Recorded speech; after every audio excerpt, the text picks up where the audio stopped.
Everything working, over 7 strong innings, 1 run allowed, 9 strikeouts. But he knows it was a team effort that got it done. A couple of clutch hits. Scoreless relief from the pen. Big plays on defense, all combining to preserve the win for the big right-hander. Same two get together this afternoon. Dan Herron and the Nats go after 4 in a row.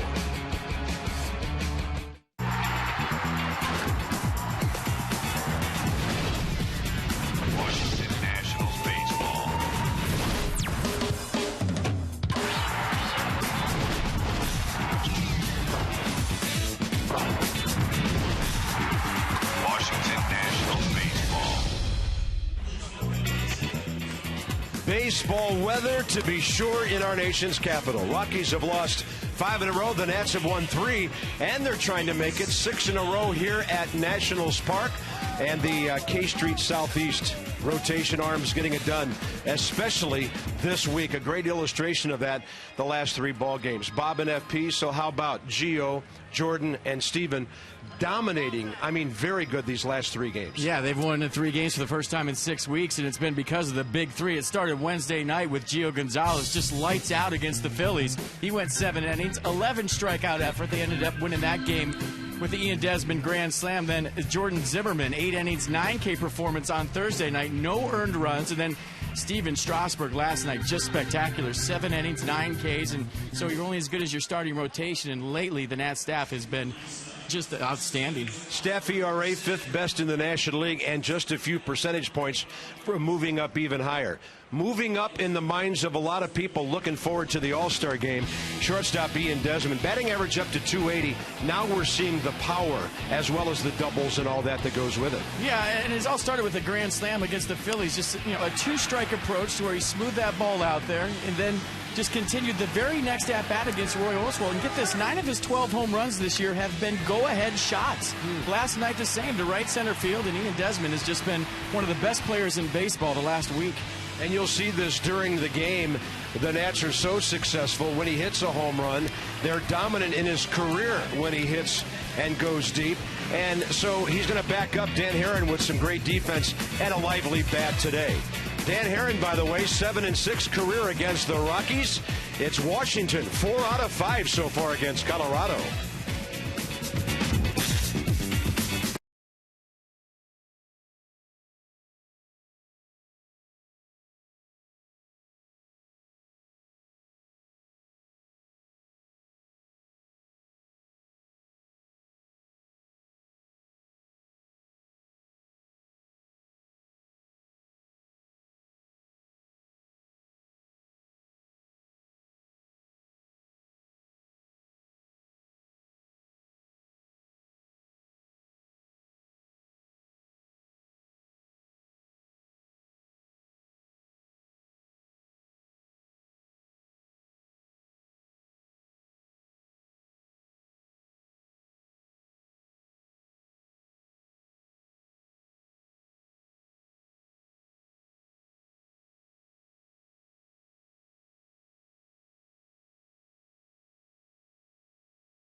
PNC Bank, for the achiever in you.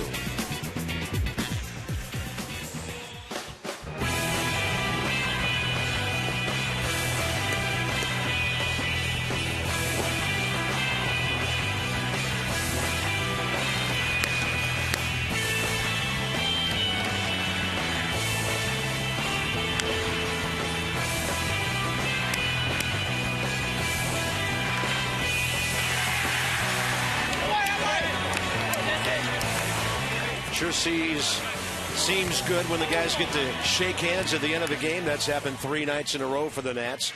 At home now, they've won 5 in a row, and they're 20-13. Beautiful day here. Train celebrating its 100th anniversary by offering irresistible financing. It's hard to stop a Train. Really hard. Rockies 3rd in the league in batting average, 2nd in runs and home runs. DJ LeMahieu wearing out the Nats, 7 for 17 in this series. First 2 games, he's 4 for 8 with an RBI. He's on a 4-game hitting streak. And he's a very valuable guy for the Rockies to have, moving the ball around in that number 2 spot behind Fowler and ahead of Gonzalez. Todd Helton not in the lineup today. Corey Dickerson, right fielder, makes his major league debut. Dan Herron 7-6 with a 4.14 in 15 career starts against the Rockies. Last time out Monday at Philly, received a no decision, and that's 5-4 loss. Allowed 4 runs on 7 hits over 6 innings. Struck out 3, walked 3. Through 115 pitches, just 65 for strikes. First pitch at 12:06. Ball 1. Dexter Fowler 0 for 3 with a walk. Got back in the lineup last night with that sore hand. 14-year veteran Andy Fletcher has the plate. Rob Drake, DeCrucci, Joe West, Sam Holbrook, 1st, 2nd, and 3rd. Rockies on the road just 14-21, and they're having a rough road trip. Right side, playing to pull, Rendon, 1 out.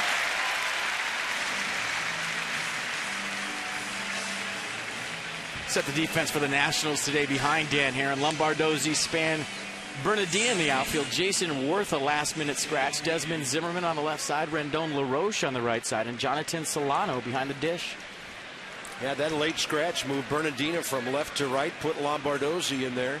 Ian Desmond flawless now, approaching 2 months. Here's DJ LeMahieu. And Herron just misses away.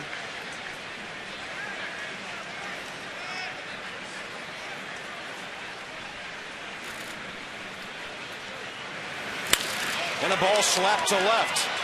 Going back, Lombardozzi right at the wall, and that is gone.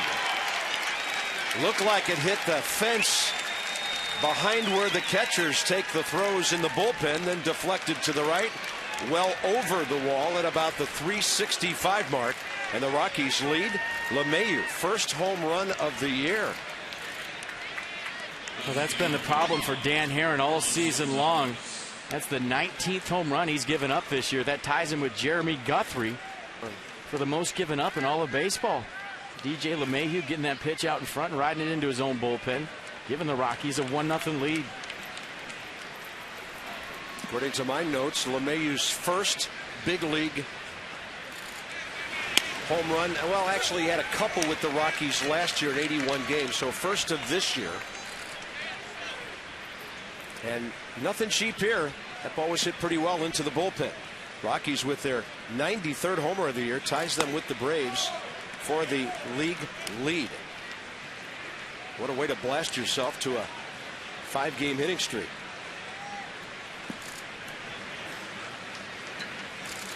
Carlos Gonzalez. And Herron gets that one by him. 1 ball, 2 strikes. Now we always talk about the key with Dan Herron is that cutter into lefties, setting up the split that goes down and away. And you see the split right there at 85 miles an hour early in the count. Usually bounces one after that. Trying to cut it off, Lombardozzi does, but Carlos Gonzalez checks in at second base. 1 out, then homer double. Rockies come out swinging here at high noon. And Carv, this is no knock on Dan Herron, but as a hitter, when you face guys like Jordan Zimmerman and his stuff in game 1 of the series, then you face a Steven Strasburg with his stuff in game 2 of the series. You know, fastballs in the mid to upper 90s. And then Dan Herron, a guy that relies on keeping the ball down, hitting spots, can't get a lot of the plate. It's just a different look today for these Rockies hitters compared to what they've seen the first 2 games of this series.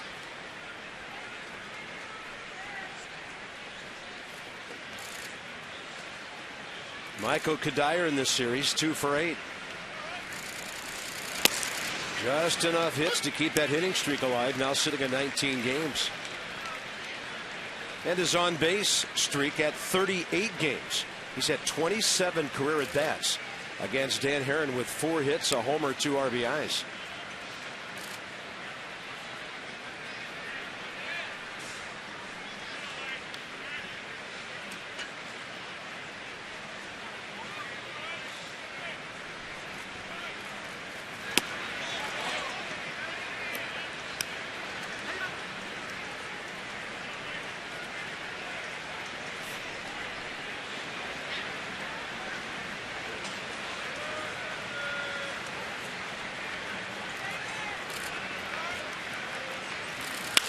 On 1-1, Zimmerman can't get there.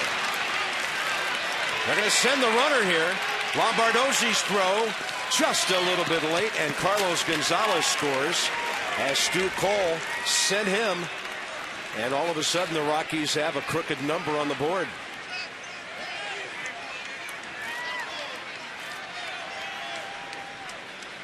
Yeah, look at the location of the pitch, right where he wanted it. Kadire just as hot as anybody right now. Extends his hitting streak with a base hit to left, scoring Carlos Gonzalez. Good send by Stu Cole, challenging the arm of Lombardozzi, and Carlos Gonzalez almost let up a little bit too early right there. Maybe a little bit closer than you thought it was going to be. 20-game hitting streak right now for Kadire. Wow, look at that. Larry Walker, 21 games back in '99. On base 39 games in a row. Willeen Rosario, the catcher. 0 for 4, 3 strikeouts in the series, and strike 1.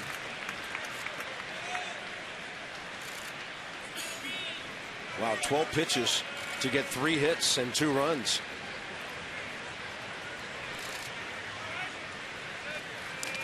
That one bounces way out in front, and Solano has no chance to throw out Kadire. I mean, when you're looking at Herron today, this is the Dan Herron we've seen in the 5th or 6th inning. And if you watch his delivery and his mechanics early in this game, it looks like he's not finishing pitches. And I'm not talking about the ball being in the dirt. I'm just watching his follow through, and you're wondering if everything's okay. When he's good, he's throwing through the target. Right now, he's kind of cutting it off after the release point. Well, just a few minutes ago on the Nats radio show pregame, Davey Johnson said Dan Herron has his health, and he still has, Davey does, confidence in him in that number 5 spot. He said he gets asked about this spot in his rotation more than any other question that fans and media present to him. And he's showing confidence, and Dan Herron says he's committed to him right now. Infield in, 2 balls, 2 strikes, 1 out. Rosario 0 for 2 against him. Had him reaching and a foul ball.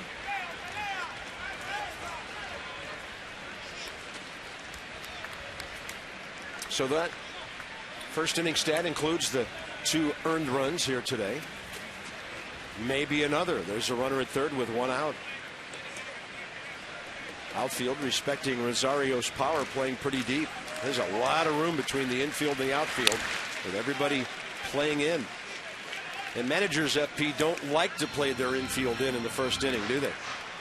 Well, you generally don't, but when you look at what Jhoulys Chacín did last time out against the Phillies, 8 2/3, 86 pitches. They give up a couple of runs, so Davey thinking, let's stop the bleeding right here, right now.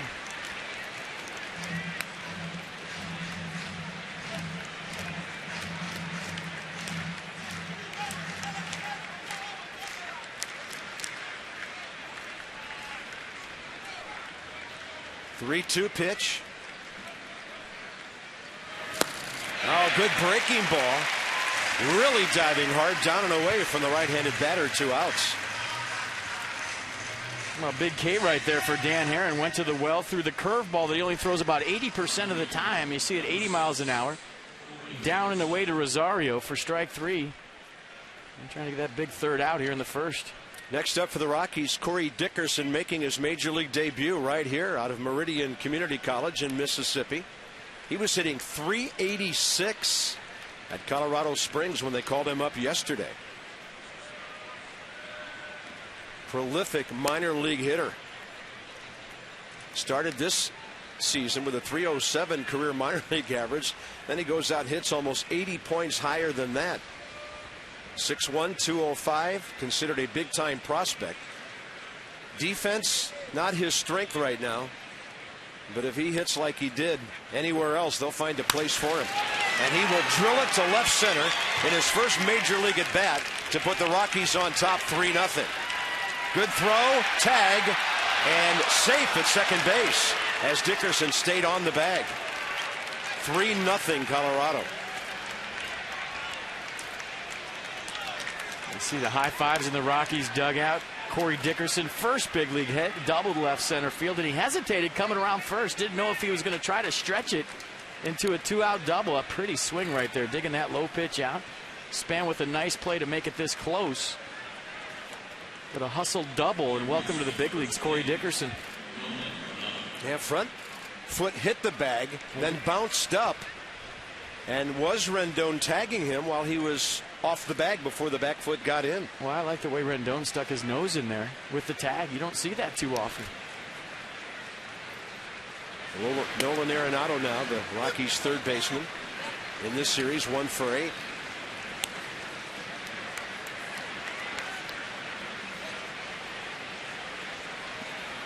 One for 3 career against Herron.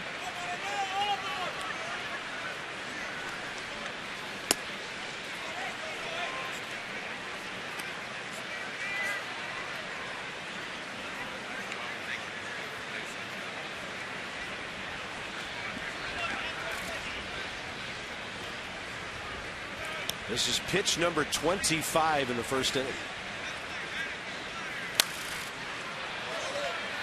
1 ball, 2 strikes, well out of play to the right. Dan Herron came into this game with an overall ERA of 5.72.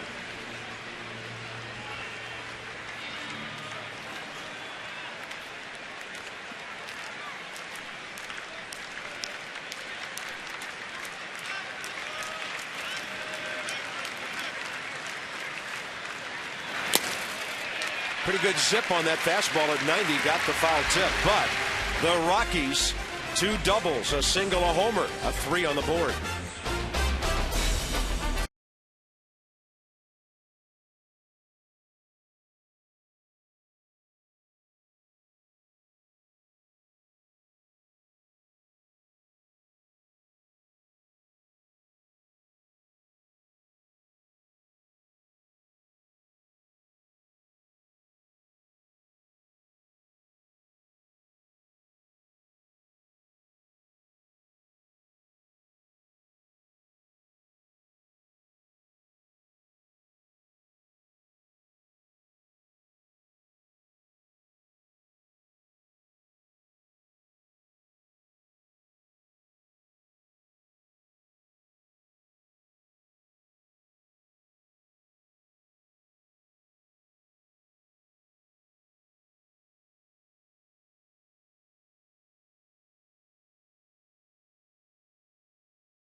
Hitting .232 as a team, putting some runs on the board this week, and Anthony Rendon right in the middle of it. Starting lineup brought to you by Mazda. We believe if it's not worth driving, it's not worth building. Rendon in this series, 4 for 8, 333 as a big league hitter. And amazing, 8 multi-hit games already. He's been on base 18 of his last 19. As mentioned earlier, Jason Worth out of the lineup. Jolise Chassin, 5th career start against the Nats. He's 2-2 with a 4.91 ERA and beat him in 5 innings of work in Colorado last week. He's coming off his longest outing since April 15th, 2011, after 8 2/3 strong against the Phillies on the 16th. Gave up just 2 runs on 6 hits. Struck out 3, walked nobody. Span pulls it right to Michael Kadire playing first base today. Like we said before, an 86 pitch effort against the Phillies. in 8 2/3. I think the total pitch count for that game was 90, and I watched the video before the game, and the Phillies were hacking early and often. Denard Span calling timeout, gets back in there and decides, hey, I'm going to swing. And wasn't in a 2-strike count. So caught in between and a ground ball to first. Here's Rendon. You'll see that in a 2-strike count, but before that, to see a guy take his hand off the bat and swing was very, very odd. Rendon rips this one out to right center, beyond the reach of Dexter Fowler. Off the scoreboard, he'll cruise to second. And Anthony Rendon is 5 out of 9 in this series. That is a sweet swing. 8th double of the year. I'd be smiling too if I had that swing. Watch the hands in the zone quick. The bat stays in the zone for a long time. The power's to right center. And the hits just keep coming for Anthony Rendon. Good effort by Fowler. It was a double either way. Good hustle getting it up and keeping Rendon to just a double. But how sweet is his swing? I mean, he gets up there and you're just like, where's this hit going? 8th double. 9th extra base hit. Here's Ryan Zimmerman in this series, 1 for 7 with an RBI and a walk.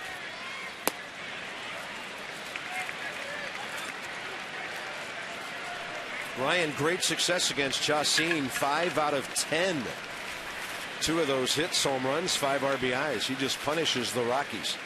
As a rule, trying to get the Nats at least on the board here after that 3-run top of the first.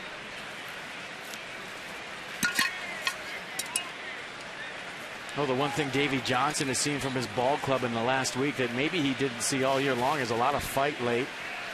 They're a team who recently has been coming back from deficits, and obviously a long way to go in this ball game. Fastball right side, 2-0. Nats got some help last night. Braves were losers at Milwaukee, so they're just 5 back of Atlanta. Rockies are 4 back of Arizona in that wild West race that has 4 teams within 4 games.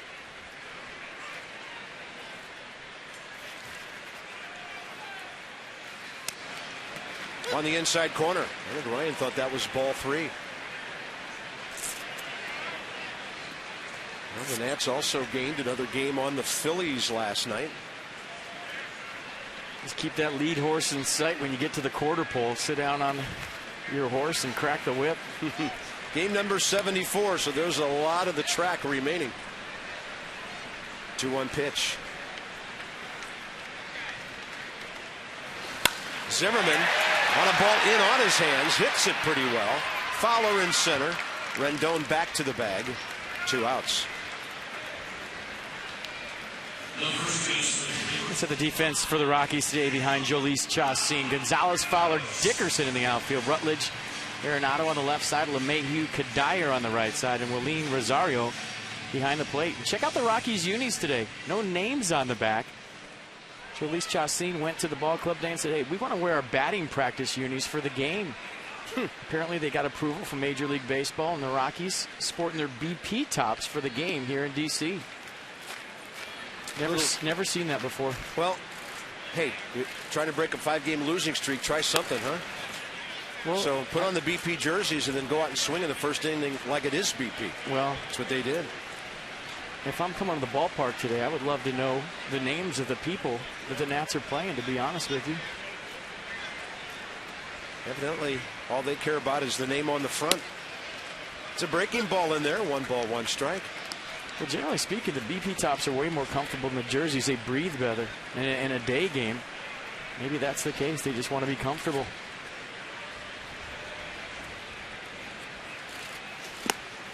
In the dirt, and a good pick by Rosario. Adam LaRoche having a good series. 4 for 7, a walk, 2 RBIs. He's working on a 17-game hitting streak in this ballpark after singling up the middle and walking last night. Early in the ball game, an important run potential out there at second base. LaRoche in the air to right. Corey Dickerson keeps going and going, and he's got it middle of the track. Not known as a great defensive prospect. We saw his bat. He made the catch. The Nats strand a runner.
Four-hit first inning. Second inning today brought to you by Luna. Call today for the Luna Double.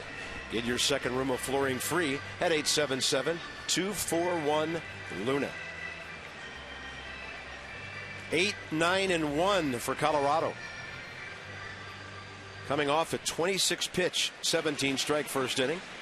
Dan Herron trying to get this thing settled down. He'll face Josh Rutledge, recalled by the Rockies just 2 days ago in this series. He's walked, been hit by a pitch, and he's 2 for 3.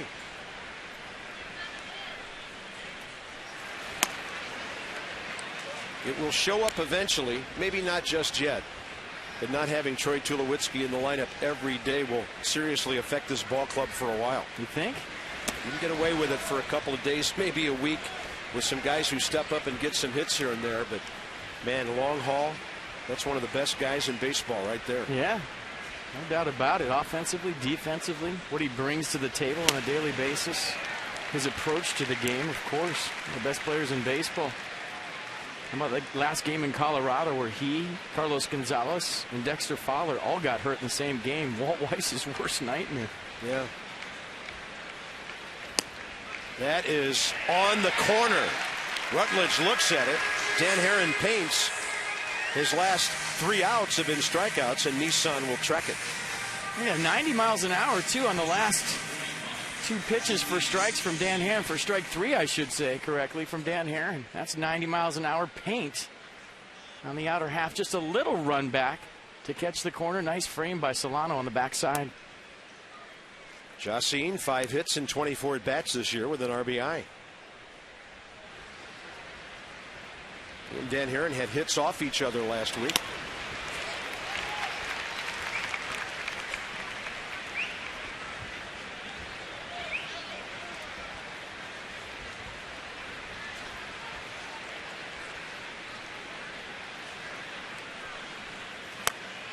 And the breaking ball is outside, 2-1. Are you sure that's Jacine in the box? I can't tell. He doesn't have his name on his jersey. Old school, man. That's okay if it's the home team, because your home fans know who you are. But when you're on the road, I feel like it's more important to have your name on the jersey because... I feel like we're doing a college game where the kids always say, well, it's a name on the front of the jersey, not the one on the back. You see a team 3 times a year, or 4 times in this case, with the 4-game set, and you're a Nats fan.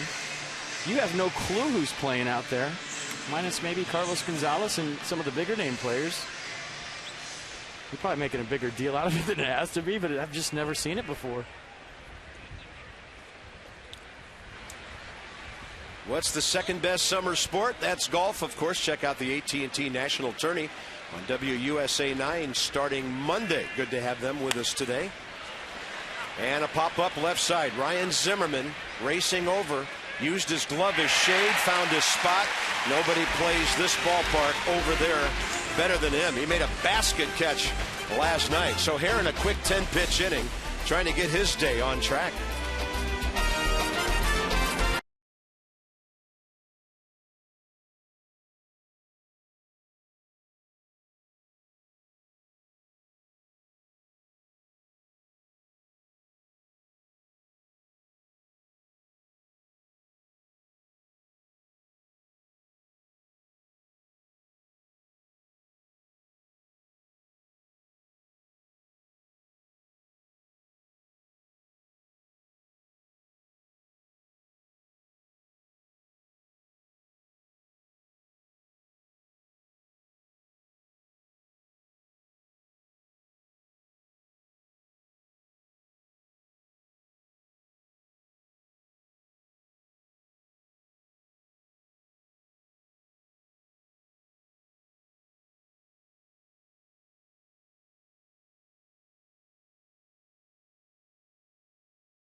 Best shortstops right now in the National League. Well, I think what Ian Desmond's done of late, you look at his numbers, the airless streak at shortstop.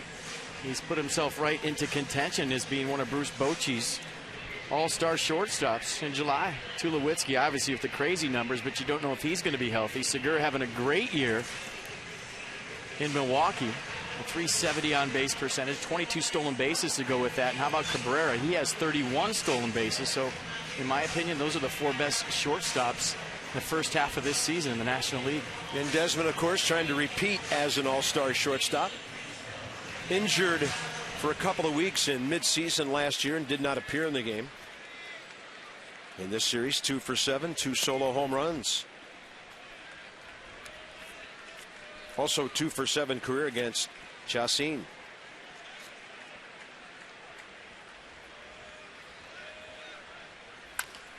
That's a bouncer. That is just foul. Make the play. Nice.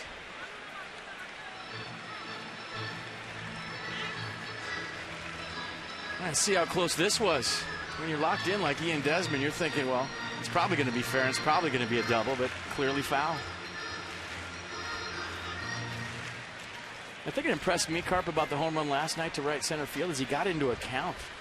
I'd love to see how many times Ian Desmond has been in a 2-0 count this season. He's a guy that goes up there hacking, very aggressive. Last year was second in all of baseball at percentage swinging at the first pitch. Last night got into a 2-0 count, rode that ball out of here to right center field, and when it's warm, that's where the ball travels at Nats Park. 15 walks and 271 at bats. Here's your count. 2-1. Target up and in. And he took that pitch and hacked it straight back.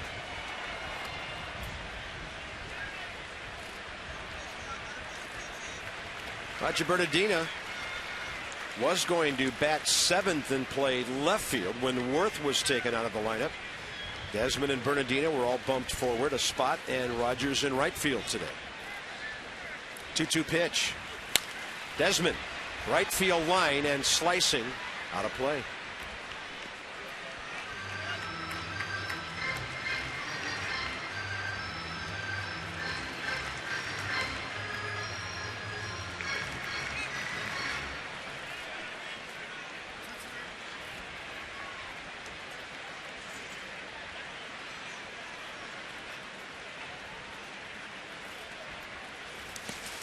Easy take on a bouncer. You know, the advantage of getting into a count And what I mean by that is getting ahead in the count. You start eliminating pitches that could be thrown to you. You know, everybody knows Ian Desmond Hatch, so you're not always guaranteed a fastball, but you know, with nobody on for him, if you get into a 2-1 count or a 2-0 count, it eliminates that thinking process, and now you start to almost know what you're going to get, or he's got a pretty good idea. Simplifies the at-bat.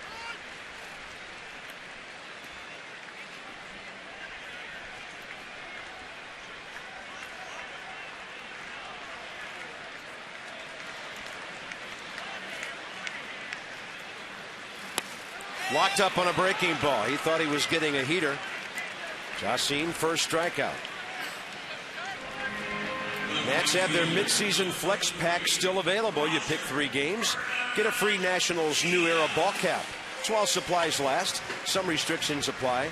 Go to nationals.com/flex.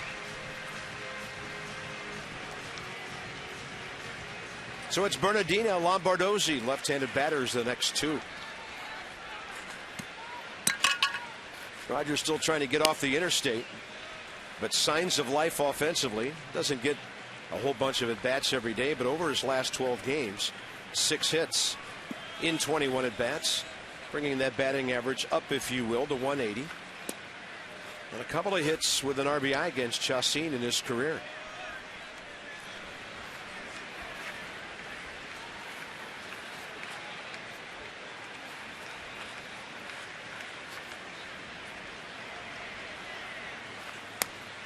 Fastball taken away, 2-1.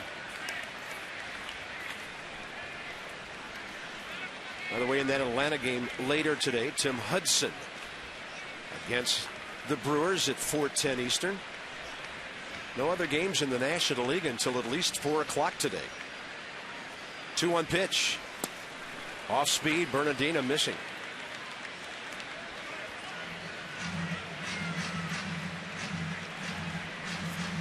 Chacín career record 28-34, 81st career start today. One of the Rockies' better pitchers in ERA in several categories, including career on the road. A 3 ERA. That's out of play to the left side. Well, what he did last time out against the Phillies was just fill the strike zone up with all of his pitches. And it was the lower half of the strike zone, kept everything down. He gets into trouble when he elevates, like a lot of pitchers, but his stuff not overpowering. He relies on that late sink of the fastball, keeping that changeup down. And the slider's probably his best 2-strike pitch. When he's down, he's tough. It was funny. I was watching you, watching the video, and you were saying, okay, he swung at the first pitch. Next guy, he swung at the first pitch. And the line kept on moving in a bad fashion for the Phillies against this right-hander. I mean, he was dominant all around the plate, and guys were hacking. It was a getaway day for the Phillies coming back east. And it almost had the feel of a spring training getaway day game to where guys will hack to get north to their cities. 3-2 with 1 out. Bernardino, nice at bat. He's aboard. Roger doesn't walk a lot. 10th time this year, and he's at first base with 1 down for a good contact man in Steve Lombardozzi.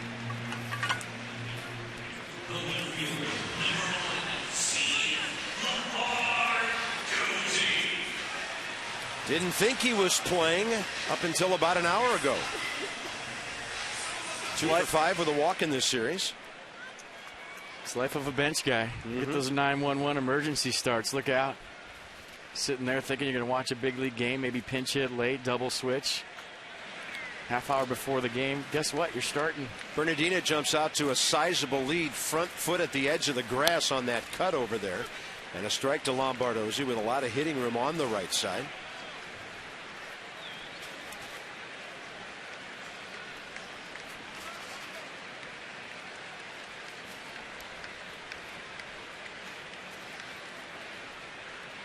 That's a big lead by Bernardino. Yep, he's gone about Huge. a foot further than last time. And Lombardozzi hits it to right, but right there is Dickerson.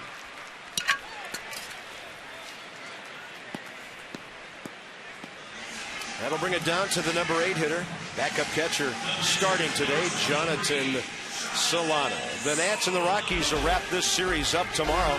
Ross Detweiler 2-5 with a 3.34. Jorge De La Rosa, he's 7-4. Nats just saw him last week. Then an off day Monday. The Diamondbacks are in for 3, including a 4 o'clock game on Thursday.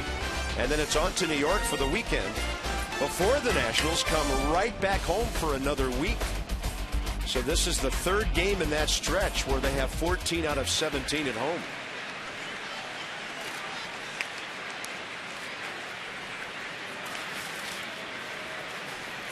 Well, Rockies think Bernardino with 2 outs might be more inclined to run. Roger 2 for 2 stealing this year.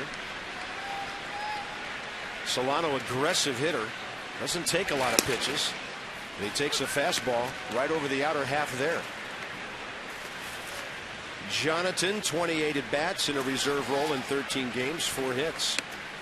See, this is where I think if Bernardino wants to run, even though the 8-hole hitter's up there in Solano, he can. Strike 1, he's ahead in the count. It's not like they're going to walk him now. They're still going to pitch to Solano. So if you want to run, you can.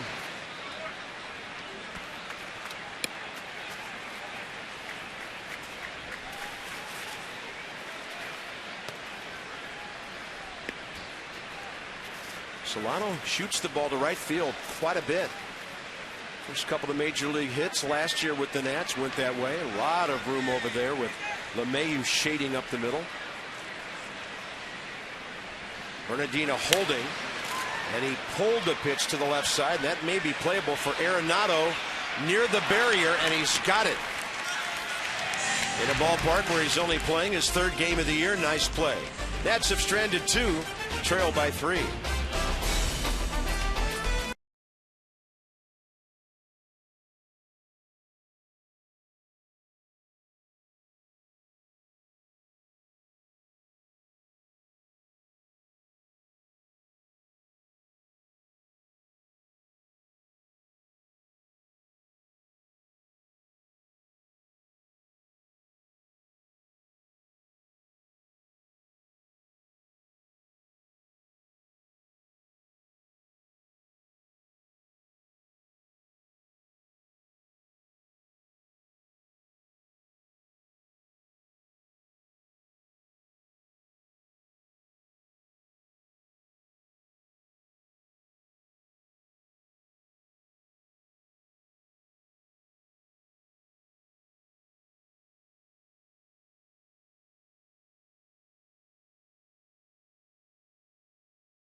You on a homer.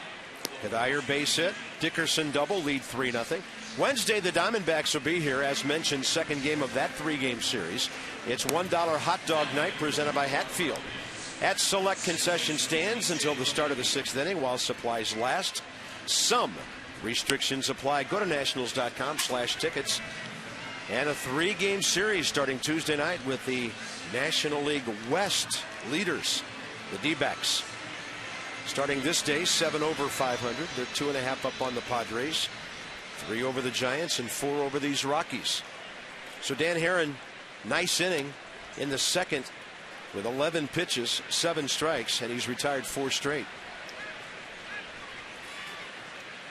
After a visit from Adam LaRoche, it'll be LeMahieu, Gonzalez, and Kadire. All 3 of these Rockies hitters hit safely in that first inning, including LeMahieu, his first homer of the year, his 3rd in the big leagues. Yeah, the Arizona Goldschmidts come into town. Paul Goldschmidt having quite a season. 19 homers, 65 RBIs, best RBI total in the National League. 306 average, 384 on base percentage. There's gold in that there desert out there. No balls, 1 strike. This ball hit out to right center with some carry on it. Denard Span was shading that way. Grabs it for an easy out, and Dan Herron now 5 in a row. Inside the numbers with Dodge and Carlos Gonzalez. This is interesting. Homers and triples, top 5 in a season. Look at the names on this list. Jim Rice a couple of times, Vladimir, your old teammate, and of course the great Aaron and Richie Dick Allen.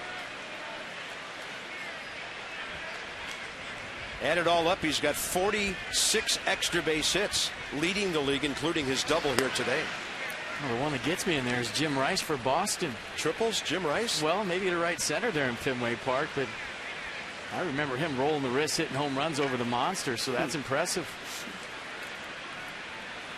Steve Busby told me one day he was pitching at Fenway for Kansas City. Jim Rice hit a line drive that he heard go by right over his head. The next thing it hit was that big fan screen out there on the wall in center field. The door? Unbelievable. Now the one above the wall that's, you know, on the back wall up there. He said that man had as much power as anybody he ever had the extreme fear of standing 60 feet away from. 3-0 now to Gonzalez as Herron works carefully, and this is a big matchup for Dan today. Cargo is 9 for 22 career against him, and he gets a strike, 3-1. And Vladdy makes sense on that graphic we just showed because he was of the Bryce Harper offense, the run till they tag you. Once he started going, he'd never stop. Yeah. Jim Rice, we're told, had 15 triples each of those 2 years.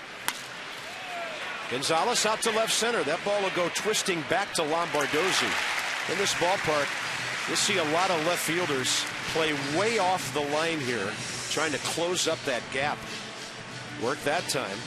2 outs, and Michael Kadire will be the hitter. He laced one to left for an RBI single first time, extending his hitting streak to 20 games. He's 29 for 50.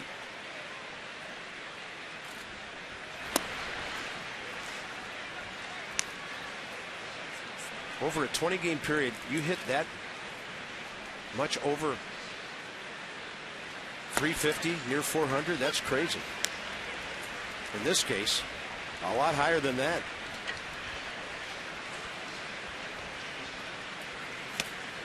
Dan Herron's got it going suddenly. Mercedes on the pitch track. Well, we saw what Gio Gonzalez did in Philly the other night. Gave up 2 early runs, and he's trying to keep his ball club in this game. And to me, it looks like he's getting loose. A little more free and easy here the last 2 innings. And sometimes, FP, we've spotted the fact that how long he hangs on that back leg before he comes forward has a lot to do with that. He gets in a hurry. Right now, he's free and easy and hanging on that back leg. Fastball up and away, 3-2.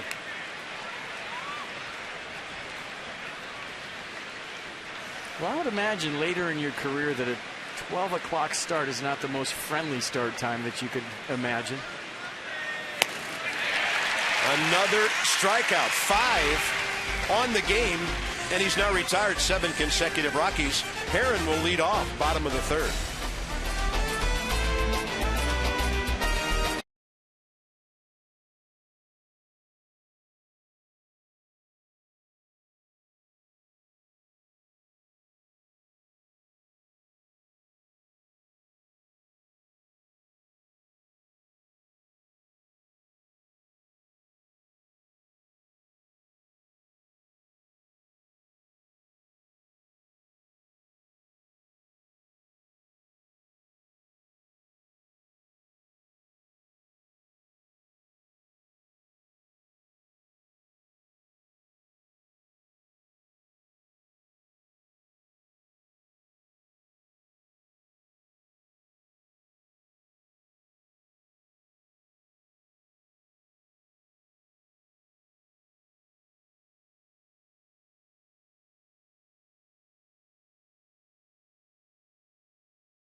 And you, as we check in with our minor league report on Zach Walders. Nats got a good look at him at shortstop and switch hitting in spring training. 20 for 40 over 10 games, slugging over 1,000, 5 home runs, and he's a holdover from that Jason Marquis deal several years ago when the Nats sent Marquis to the Diamondbacks at the trading deadline. He's ready. Call him up. Where are you going to put him? I think we had a pretty good shortstop. Shortstop. Herron, Span, Rendon, bottom of the third, and Dan Herron is 1 for 1 against Jolise Chassin this year.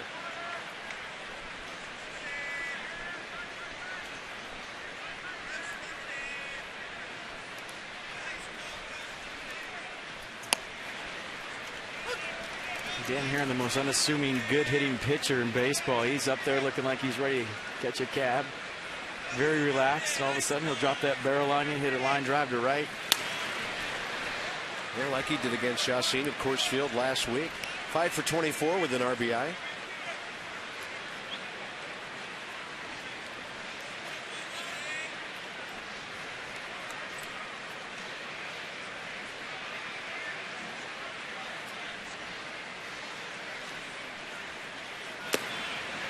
Counts even, 2-2.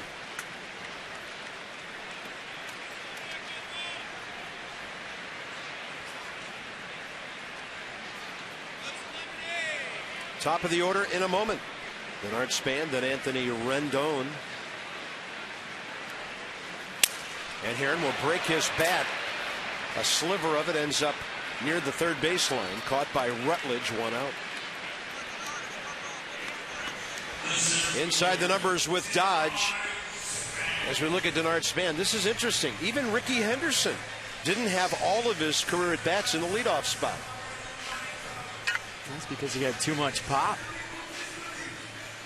Look at those. How many decades was that for Ricky? 70s, 80s, 90s, and then into 03. And of course, Max Bishop from 1924 to 1935. He was a tough out. For 12 years he was. Ron LaFleur, Vince Coleman. Ron LaFleur was a leadoff guy with a lot of pop for the Tigers. And it's right in there to Denard Span, who tried to call timeout. First time up, he was denied. Pitch came in. He put both hands on the bat and swung and grounded out. Well, if you're leading off, and we've seen that with Denard Span all year, you can't be afraid to hit with 2 strikes. And all those guys we just showed in that graphic, same thing. Not afraid to go deep into counts. Not afraid to hit with 2 strikes. And once again, Denard finds himself behind in the count. But he doesn't care. Ricky Henderson, 2,886 games in the leadoff spot. Now that's tenure.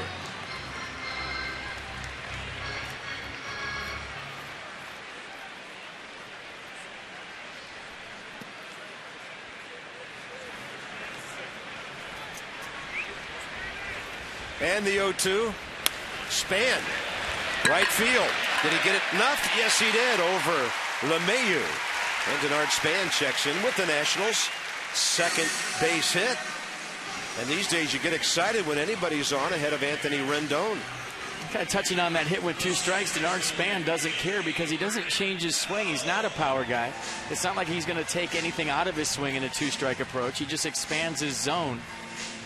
I was talking about this before the game today. There's certain guys in baseball where you don't want to get to 2 strikes. They have the good out pitch. There's no way you're going to flirt around with a 2-strike count. You want to get them before they get you.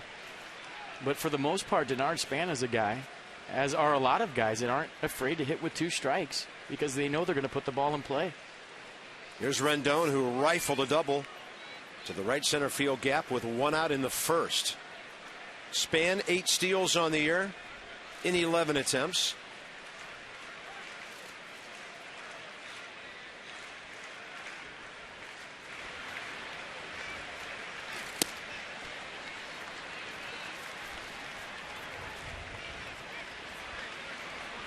Different for the Rockies today with a right-handed throwing first baseman, Michael Kadire, instead of Todd Helton, who can just take a tag and in one fluid motion put it on the runner if he gets a nice low throw. It's a foul ball pulled by Rendon, and the count's even 1-1. Just love the approach, the little bat wiggle, the rhythm move he does with his hands before he gets his foot down. Everything he does, very effortless. I don't think there's a whole lot that Rick Eckstein can tell this guy right now. He is some kind of locked in, got a great approach. And as a hitting coach, you just stay away from guys like this when they're going this good.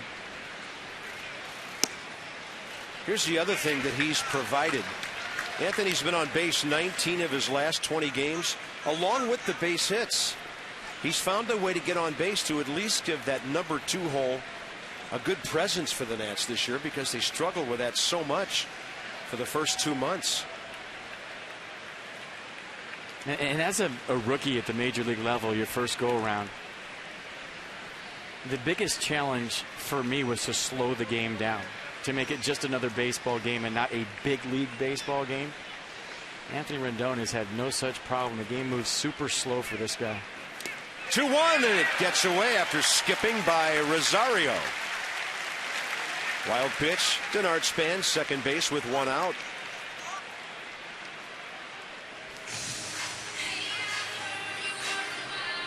I don't know if Rosario had any chance to get this one. Just a yank piece right there from Chacin, all the way over in the left-hander's batter's box.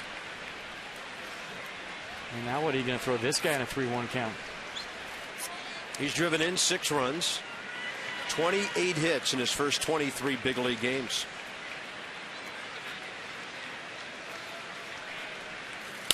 Rendon hits it well to right. Over to grab it, Dickerson for the second out. He can flat out hit. It'll be up to Ryan Zimmerman, who lately has been very good with runners in scoring position. Let's watch the swing one more time. 3-1 count, gets a fastball on the outer third. Barrel the baseball, head down, foot down early. Look at the head movement. Non-existent. That's a frozen head right there in the bat. As we've noted a lot of times with Rendon, in the strike zone quick, but then it stays long through the zone. Get that backspin the other way and allows him to stay on the off speed too. Sweet swing. Ryan Zimmerman, 341 with runners in scoring position, 14 for 41. Fly to center, first time today. Chacin worked him in on the hands on 2 consecutive pitches to get a strike and then to fly him out.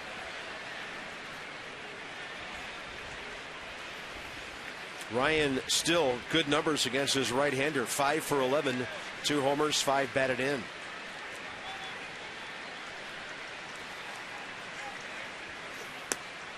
Locked up on a breaking ball, and that's the second time today.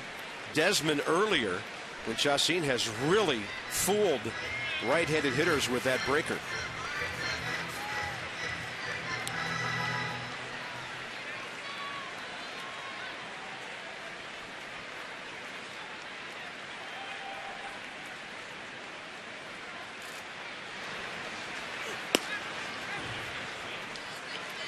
Well, you would think that's a show-me fastball in the inner half to get back to that slider away in a 2-1 count. Last night in a 2-1 count, Ryan Zimmerman got a slider away and rode it down the right field corner for a double. Loves this count. Find me a hitter that doesn't. Might have been off the plate. Counts even, 2-2.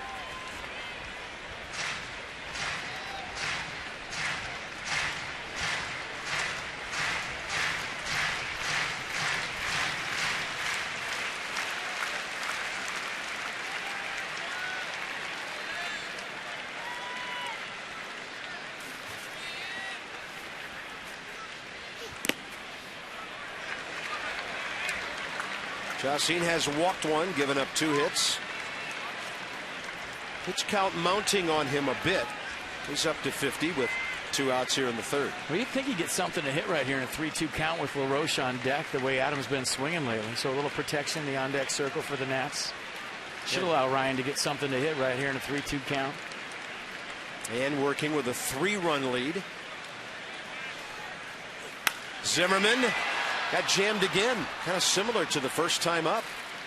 Dexter Fowler waiting for it, and the Nats have not scored in 3 against Jolies. Chacin, 3-0 Colorado.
his hitting streak to 20 games. Jhoulys Chacín has been good so far through the first 50 pitches. But Dan Herron, after a rough first inning, has settled down. DJ LeMahieu started it off with a homer, then a Carlos Gonzalez double, then a base hit by Michael Kadire, and then the first big league hit of Corey Dickerson. So that was the first, and ever since then, Dan Herron has been nice. He's retired 6 in a row, actually 7 in a row, counting a Nolan Arenado K to end the first. Hot shot up the middle. Rosario checks in with his first base hit of the series.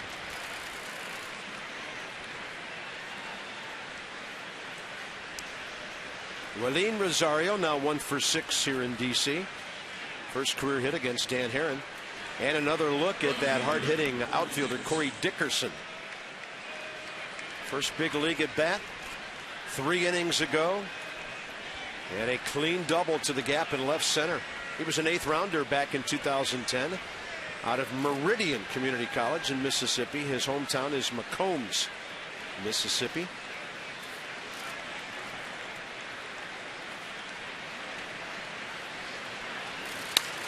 And he jacks this one down the right side. Up against the wall. He's going to have a pair of doubles to start his major league career. They'll hold Rosario at third. And the Rockies are making noise again here in the 4th inning. I think you're getting a pretty good idea why Corey Dickerson hit 386 in AAA this year. Second double of his career, second double in as many at-bats, and he gets a cutter on the inner half. Watch us pull his hands down, barrel to the baseball. Perfect balance throughout the swing. So left center field first time, pull a ball your second time. Pretty good start to your big league career. And I know the ball flies in Colorado Springs, but he had 19 doubles, 13 triples, and 9 home runs. Big spot now for Nolan Arenado to bust this one open in the middle innings for the Rockies. 1 for 9 in this series.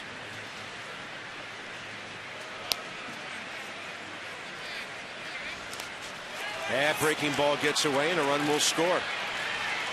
4-0 Colorado. Second wild pitch today.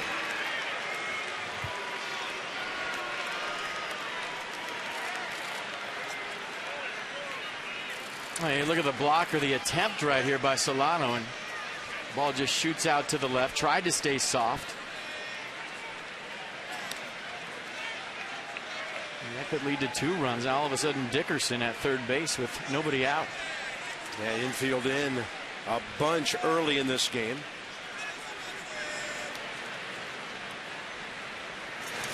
That ball bounces in front of Solano.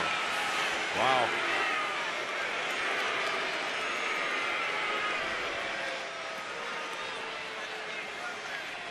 Well, this one a little bit softer for Solano, but Dan Herron right now throwing some 58-footers to his catcher.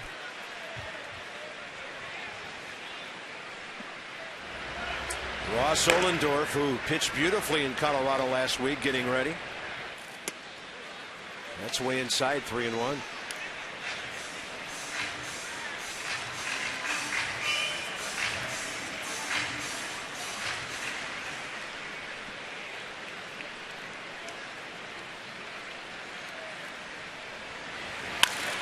Right at Ryan Zimmerman. Thought about a tag. Now he squares up for the throw and gets it over to Adam LaRoche.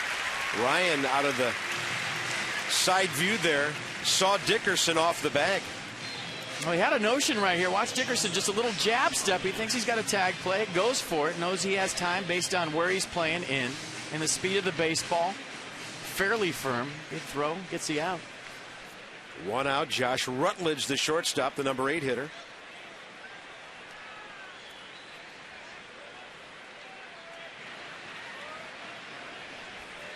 Struck out looking first time. 2 for 4 in this series. Rockies are getting a good look at some of their young guys. Rutledge recalled just a couple of days ago to help out at shortstop. He was hitting .348 at Colorado Springs. And he gets hit. And it's first and third. 1 out. And Dan Herron has now thrown a couple of wild pitches and hit a batter. I mean, this is a guy who's relied on control his whole career, and I just don't think he's right. I'm talking from a health standpoint. Him spinning out like that and hitting guys throwing 58-foot splits, that's stuff you don't see from here. And what you do see on occasion is him leaving stuff out over the plate and getting hit. But as far as being wild, you just don't see that. So that leads me to believe that something ain't right. Yeah, career basis, one of the best strikeout to walk ratios you'll see. And even through most of the season.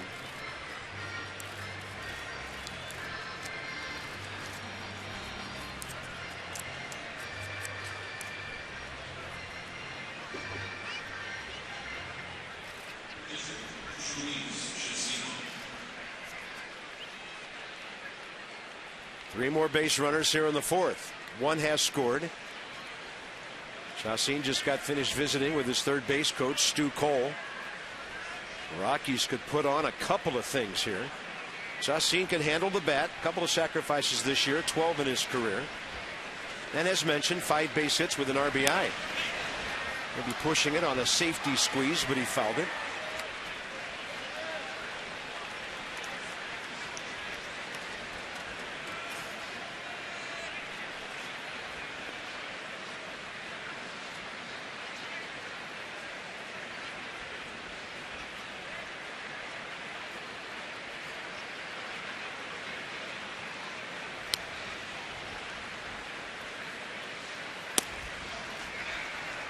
Just a little low, and the count's even 1-1.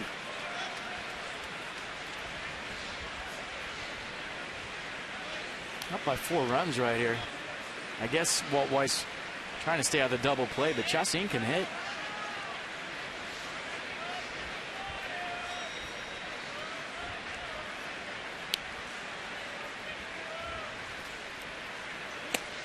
He'll look at a breaking ball, kind of gave up on it. And then it came right out over the plate, strike 2. Yeah, with a good hitting pitcher, you have the option of switching off the bunt with 2 strikes.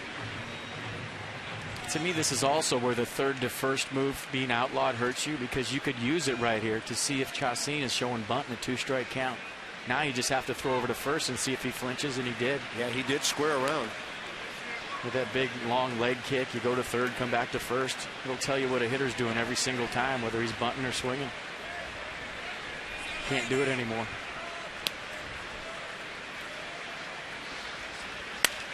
And a little flare to right for a base hit. 5-0 Colorado. Chacín delivers his 6th hit of the year, his 2nd RBI. And this large crowd is pretty unhappy. A ball cap just went up from the dugout to make sure Ohlendorf's ready in the bullpen. And Davey Johnson on the top step, and you would think that'd be it for Dan Herron, and another tough outing for the Nats right-hander. He will go just 3 1/3. 7 hits already, responsible for 2 more men on base. This call to the bullpen packaged by the UPS Store. We love logistics.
Our DynCorp, pardon me, International Group Recognition. We serve today for a better tomorrow, honoring our troops, our wounded warriors, welcoming them home, and it's a great part of our routine at the ballpark every day.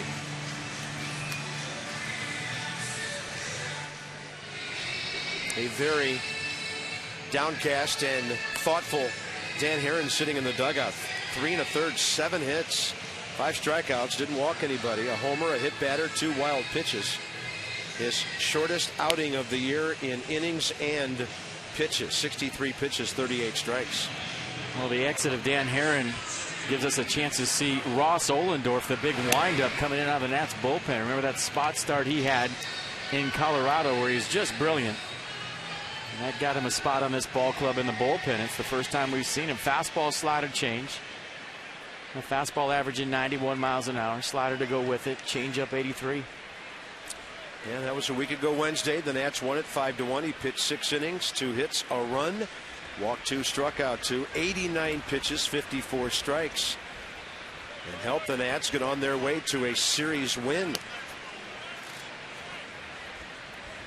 Dexter Fowler, fastball right by him at 95. I don't know that we saw 95 in Colorado, did we? 93, occasional 94. It's a guy that's fresh. Holy Ohlendorfer. Pitches carry well out there, but I'm not sure we saw 95. You're right.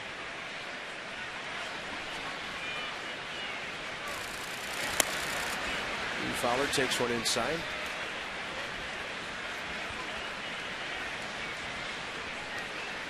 Dexter Fowler started that day and went 0 for 2 with a walk against Ohlendorf.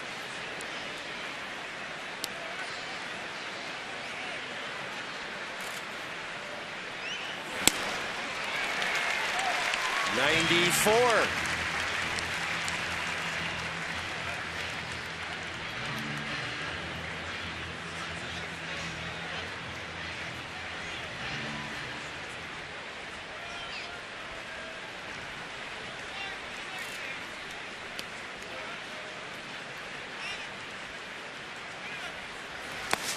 Way inside, Solano has to scramble to his right. Ross Ohlendorf, 30 years of age. Nats signed him as a minor league free agent January 15th. After he made 9 starts, 13 games overall for the Padres last year, 4-4 with a 7.77 ERA. Best big league season 09 when he went 11-10 for the Pirates in 29 starts. 2-2 pitch, way inside, almost hit him.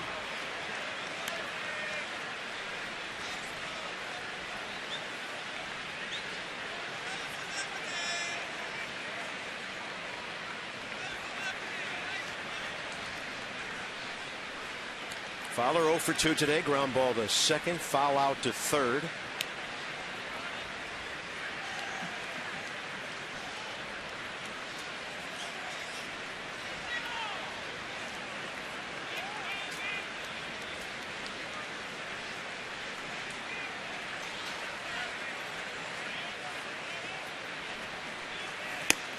Fastball right by him. 95 again.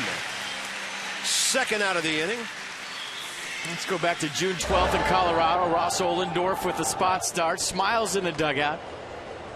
We watched video on him. We did not see the old school windup. So when he took the mound, we were as shocked as you were with the old school approach from Ohlendorf. And he kept the ball down the zone, moved it around nice, threw strikes, which is the most important thing in Colorado, and won a big battle with Troy Tulowitzki late in the game. And just the mood that he gave this ball club, out there having fun, and we compared it to being in a casino playing with house money. He was just relaxed, having a good time, picking up his ball club big time. Nats are up 4-1 in the 6th inning when he flied out Tulowitzki for his final out of the day. That was right after Carlos Gonzalez had tripled in Herrera, who reached on a fielder's choice. So he gave up 2 hits in 6 innings at Coors Field. Who does that? One was a bunt single, and it was the only hit he had given up until I believe Cargo got that hit late. Yeah, that was a triple in the 6th. He had a no-hitter basically through 5. Gave up a bunt single to Jonathan Herrera in the 1st inning. At one point retired 15 out of 16 Colorado batters. So he's trying to make it 2 in a row here to get the Nats out of this inning. get to the bottom of the fourth, down by 5. And the 0-2 pitch, he'll just show him one away to LeMahieu, who has homered and flied to center.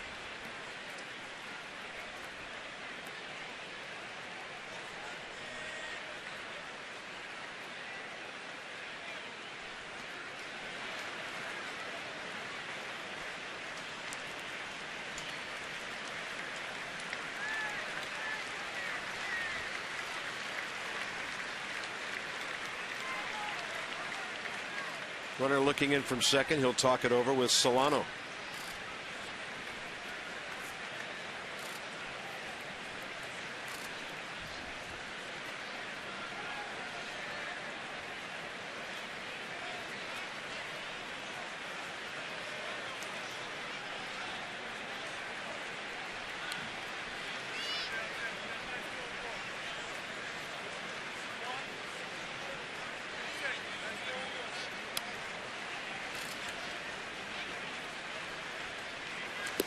Bounces one. Jonathan Solano. Multi-blocks behind the plate today. We said the runner on second. Who's on second? Who's on first? Rutledge, Chacin. I can't tell. They don't have names on their jerseys.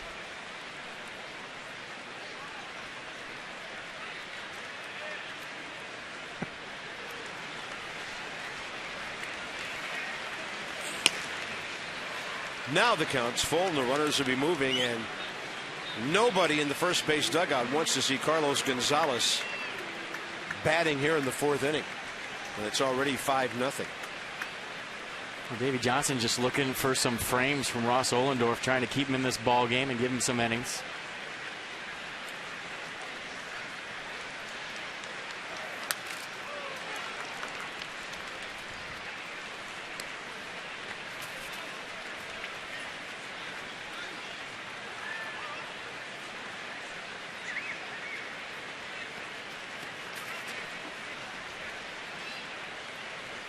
Rutledge hit by a pitch. Chacin, that damaging RBI single.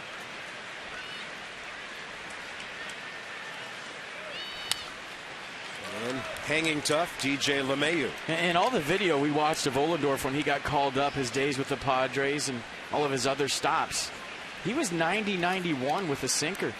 And we thought in Colorado, well, you know, that wind-up, that rhythm he's getting is where he's getting the extra miles per hour. But today he's doing it in the stretch consistently, 95. Didn't see him enough in the stretch to analyze that last time out. 3-2 again.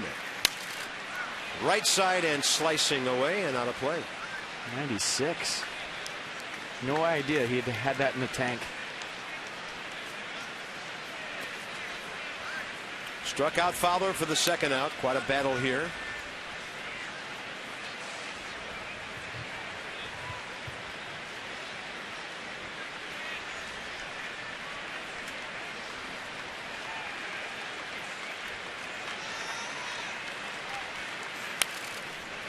Threw him a breaking ball, and DJ LeMahieu stayed with that as well.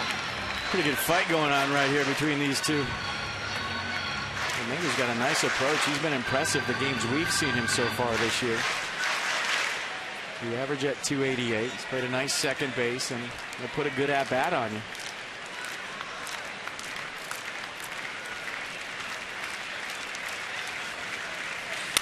Up the middle, base hit.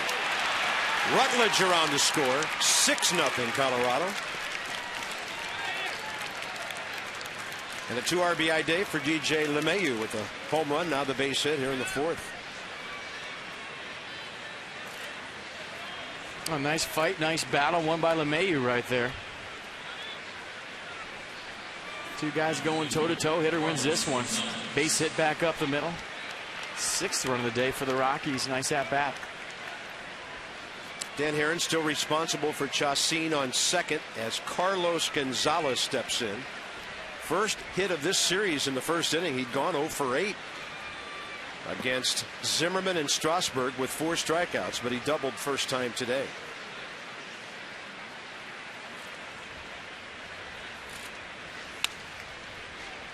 On the attack. He's had a lot of at-bats against Ohlendorf in his career, 5 for 15. 2 triples, one of them last week, and a home run.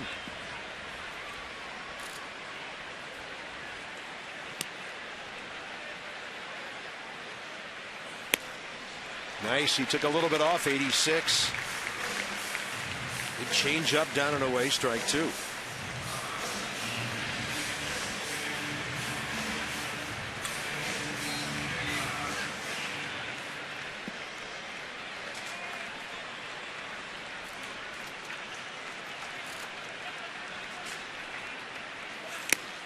Foul tip and a strikeout. Nice 6. Ohlendorf strikes out 2, gives up a hit. And after 3.5 with a long way to go south of the Capitol, the Nats are down by 6.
In which to do it, though. Bottom of the 4th coming up. LaRoche, Desmond, and Bernardina. AFCIA, the Association for Global Security Professionals. Here's Julie with our sideline report.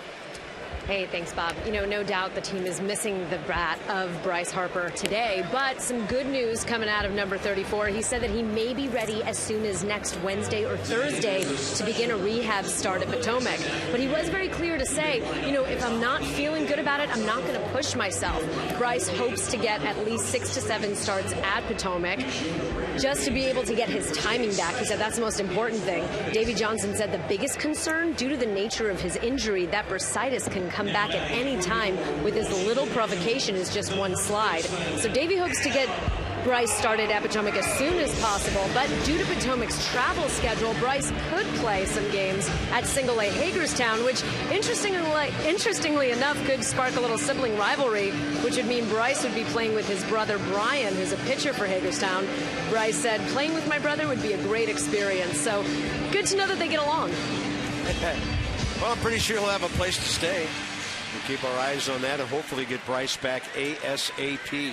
Bryce said if he faced guys like Wheeler and Harvey right now, they'd blow him away, and he needs to get some at-bats to get that timing back. And boy, do the Nats need him in the lineup. Need his energy more than anything else. Adam LaRoche leads off, bottom of the 4th, fly to right first time. Chacin, 52 pitches, 31 strikes so far. He's just given up 2 hits and a walk. Pitching to contact, 1 strikeout. And LaRoche will scorch this ball into right. That's an 18-game Nationals Park hitting streak for the first baseman. He's now 5 out of 9 in this series. We said it a bunch last night. When his timing is right, he's one of the toughest left-handed outs in the league, and his timing the last 5 or 6 games has just been on point. And catching things out in front, the smooth swing, head still. Throw with a bat, check out the backside, pocket out. That's always good for a hit. Ian Desmond struck out on a big curveball first time. Rosario sets up outside. And that was a changeup, 87, low and away. We always note on warm day games, this ballpark plays small. It's going to take a few home runs to get the Nats back in this ball game, but it's definitely not over.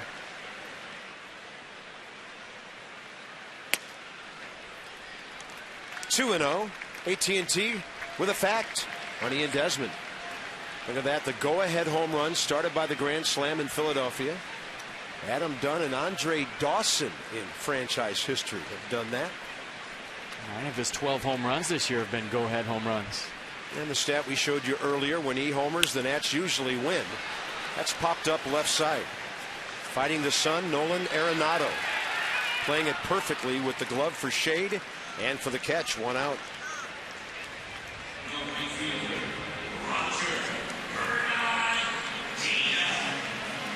Roger Bernardina, Steve Lombardozzi, the next 2.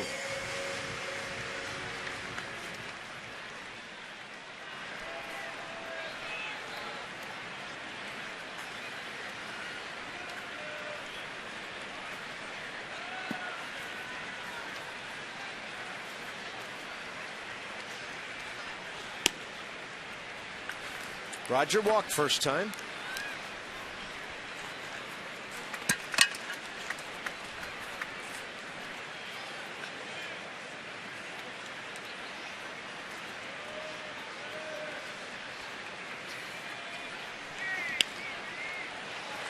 Tried to put his left field stroke to work right there. 1 ball, 1 strike.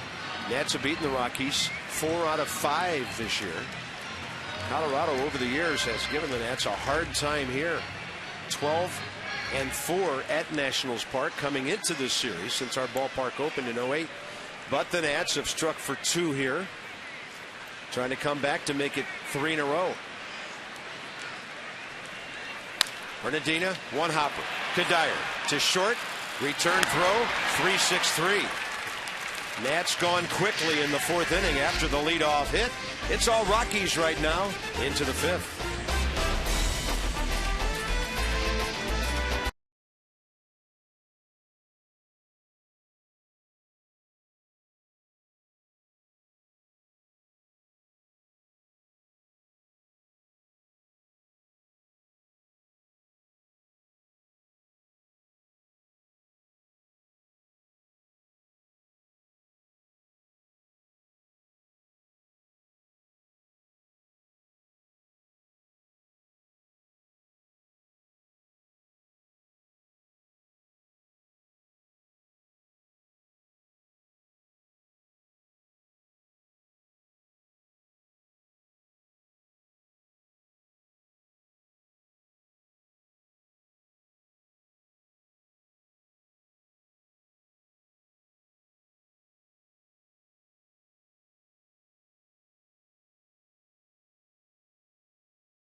Abe, big early lead.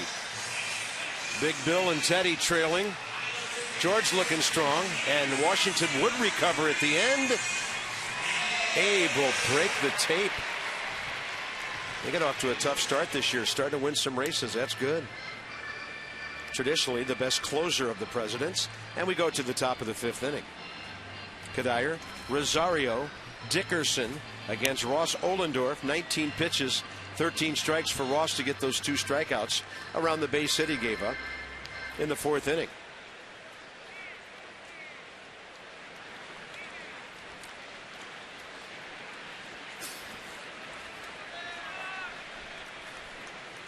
Michael Kadire, 0 for 4 career with 3 strikeouts against Ross Ohlendorf. Rockies saw a bunch of this right-hander when he was with San Diego for 13 games and 9 starts last year.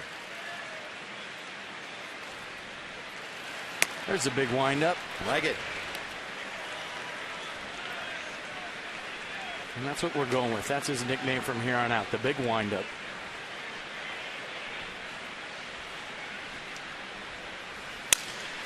Fastball runs back into the trademark of the right-handed batter, Ian Desmond. Longest errorless streak in the organization since Spike Owen way back with the Expos. Now here's the delivery from the big windup. Ross Ohlendorf, old school, said it's a rhythm thing. Just gets him going. Get that sinker out in front on top. Something he's developed this year. Had success in AAA, and so far so good with the Nationals. Spike Owen had a 63-game streak for the Expos back in 1990. That was on AstroTurf too. Much easier to field on turf. Yeah, the hops were true. They were quick, but they were true. I shouldn't say AstroTurf. That was on a green-painted parking lot at Olympic Stadium.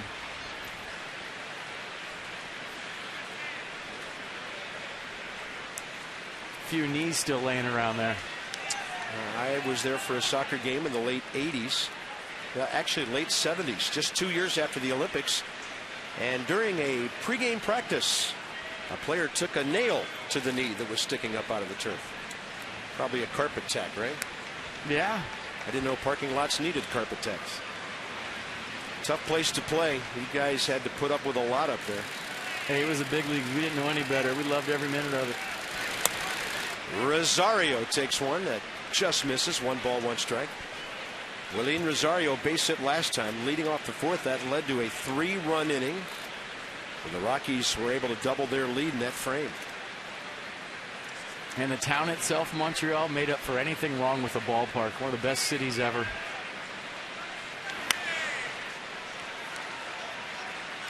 It still is, by the way. It's still there, I promise. Curfew never a problem, huh? There was one.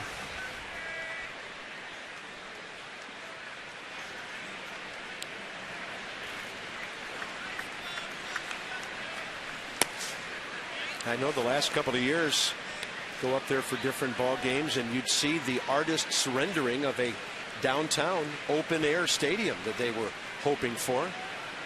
Never able to make that happen. And thus you have your Washington Nationals, and the rest is history. 2-2 pitch with 1 out. Rosario out to center.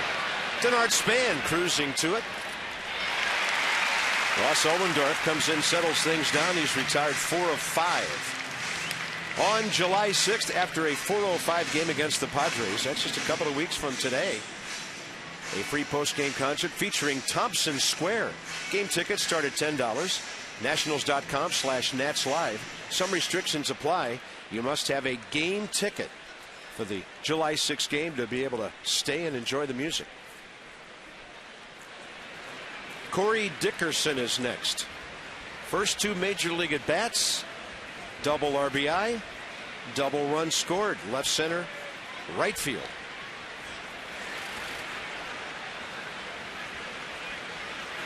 So he starts with his hand in the glove before he goes no ball in the hand in his windup.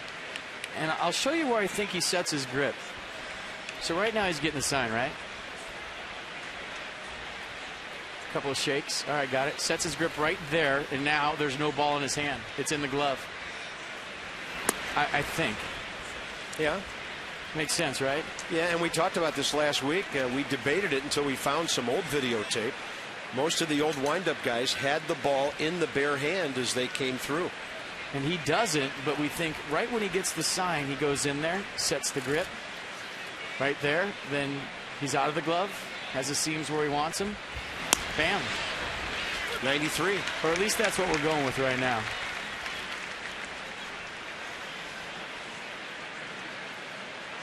I guess there's also time if you want to change it late, right? When he goes hands over the head. But in a 6-0 game, this is what we're talking about. Yeah, right there, you can change it. 2-1 pitch, just missing.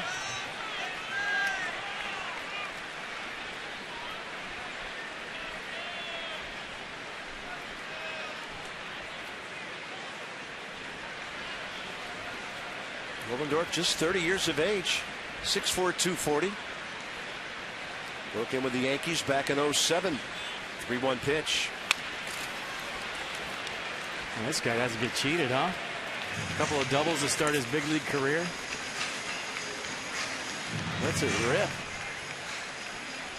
Now look at that. Multiple hits in 12 of his last 13 minor league games. 386 average in AAA. And he's only hitting 1,000 in the big leagues.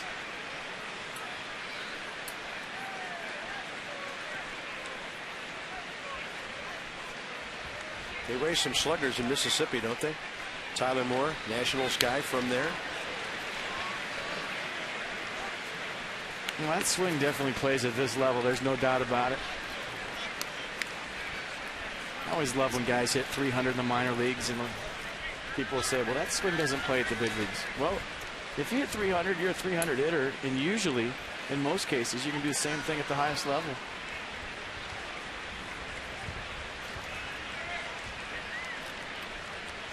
Three-two again. Foul tip, and it just fell out of Solano's mitt. At Rookie Ball in Casper 2010, 348. Single A Asheville, following year 282.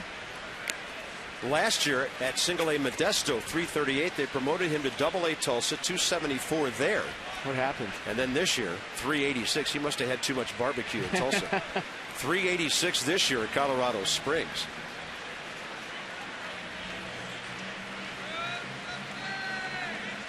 Just 24 years of age. Finally makes it out as a big leaguer. Ross Ohlendorf retiring 5 out of 6. Can the bats now make some noise? Down by 6.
Well, there's a big windup getting the job done on the mound. Maybe this game will have a nice windup to it. Nats trying to come from behind, 7, 8, 9. We'll see what Davey does in the number 9 spot when Ohlendorf's position rolls around. Here's Lombardozzi. Lined out hard to right. First time up for the second out, second inning. Pitch number 60 from Jolies Chassin, and he's thrown 34 strikes. He shut down the Nats on 3 hits and a walk. Double play ball. Saved him a bunch of pitches last inning. That one flared to left and easy for Carlos Gonzalez. Possible if the first 2 men were retired, Davey might leave Ohlendorf in to hit and pitch for a while. Bullpen is nice and fresh, thanks to Gio, Jordan, and Strasburg. Look at this name, among others, on the road ERA since 1969. Well, if you're a Rockies pitcher, you love your gray uniform. There's no doubt about that. Inside the numbers with Dodge and Chassin in some very good company. And Chassin's the kind of guy that can get rattled and have that big inning to where when things start to go south, they go south in a hurry. He's pretty good at righting the ship, but he is, over his career, a lot of times has that one Halloween inning where things go wrong, and that's when you have a chance to get him. Nat's hoping for one of those here today.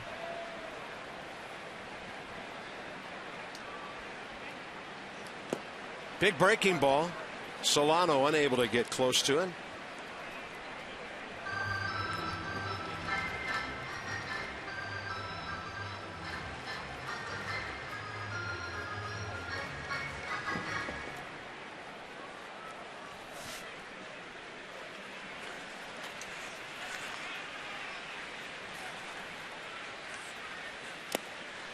And that one skips into the mid of Rosario. Both catchers, Solano and Rosario, standing a few feet from each other right now, have been very busy with pitches buried in the dirt around the batter's box this afternoon. Ross Ohlendorf is on deck. Just chilling.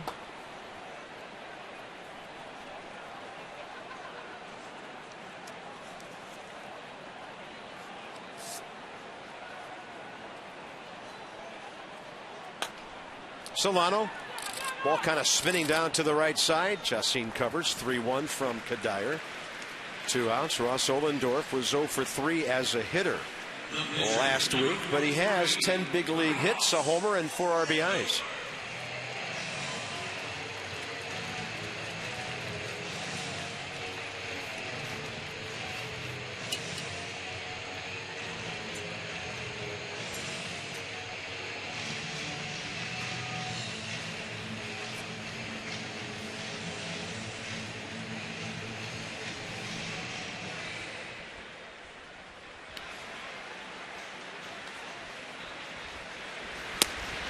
Chassin delivers it right in there. If he gets a quick inning here, he has set himself to pitch deep into this one. High 60s on the pitch count, trying to get through 5. Rockies staff ERA 4.10 coming in, 12th in the league. Nats at 3.51, top 5. And until today, they were on the heels of Cincinnati for that number 4 spot in the league.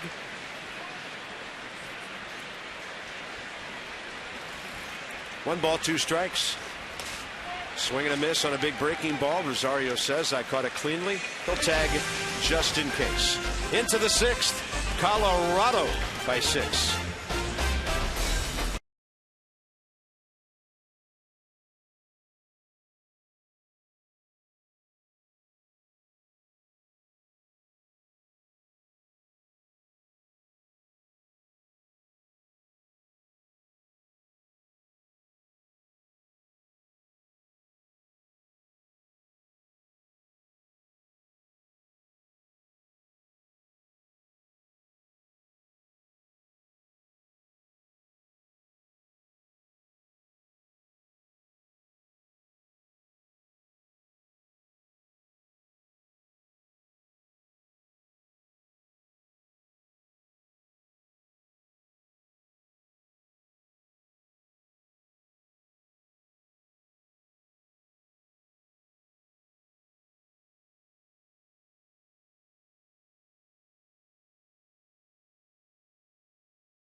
To get happy about yet. We shall see. Top of the 6th coming around. Send your favorite Nats to the 84th All-Star Game at Citi Field, July 16th. Vote early, often. Vote Nationals. You can go online at nationals.com/vote. 7, 8, and 9 coming up for the Rockies, and with that big windup on our screen, here's Julie with more.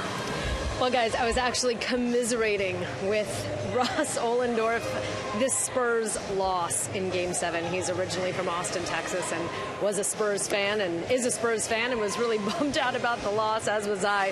But one thing that struck me about him when we were chatting is his incredibly calm demeanor. He's one of those guys, he's been around for a long time. Nothing phases him. He just kind of takes every day as it comes. He's incredibly happy to be here. Of his windup, he says it's been getting a lot of attention. He loves that it is. He said, but there's not much to it. It's just something he does. He doesn't really think about it that much.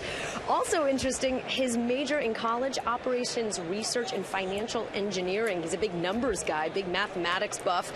But when I asked him if he was into sabermetrics, he said not too much. He kind of likes it, just checking it out, but he doesn't really implement it when it comes to playing. Not something he really invokes when he's checking out batters, but something that he enjoys casually. Super smart dude. He was actually named the 3rd smartest athlete in 2010 by Sporting News Daily. Well, he is out of Princeton, you know. That he is, Ivy League. That's exactly what my major was. That's weird. Okay, if that was your major, repeat it just as she said it. Well, whatever she said, that was my major. Okay. Yep. Played for Scott Bradley, former big league catcher for the Princeton Tigers. Well, the Nats had a smart staff at spring training. Chris Young was down there, too. Eric Davis, Drew Storm from Stanford. Like I said before, his team's way too smart. Yeah. They didn't have an NCAA basketball pool this year. They had a spelling bee at spring training. It was really something. 1 ball, 1 strike to Arenado. That's up and away, 2-1. Well, Ross chatted with him the morning after his great outing at Colorado. It was getaway day for the Nats with a day game at Coors Field, and he checked out of the hotel and decided to take that 7 or 8 block walk over to Coors Field. Just wanted to kind of soak it in, enjoy the morning, and walk to the ballpark. The day after his return that was so successful. Good for him.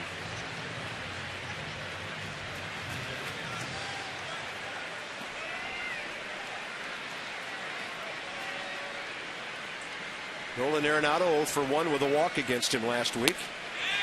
And Ohlendorf tricks him with a breaking ball, diving down and away. 4 strikeouts now. Or was it a changeup? It might have been a straight change at 83 right here. Just pulls the string. Little 2-seam run to it. Watch him get inside of that circle grip. Great shot right there. Turn it over. Arenado way out in front. Great pitch. Yeah, bat gone, ball not there yet. Here's Rutledge.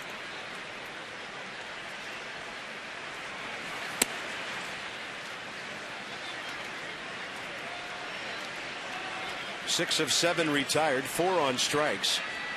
Trying to prove to everybody in baseball that what they saw last Wednesday was not smoke and mirrors, no fluke.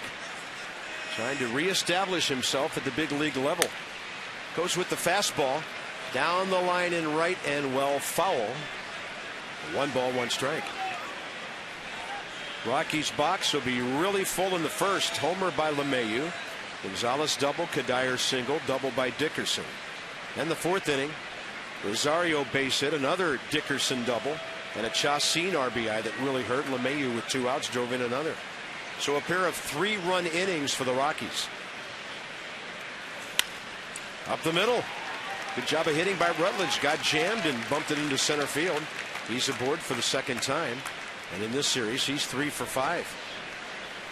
Giving these kids some playing time, and they're trying to prove to the Rockies brass that they belong.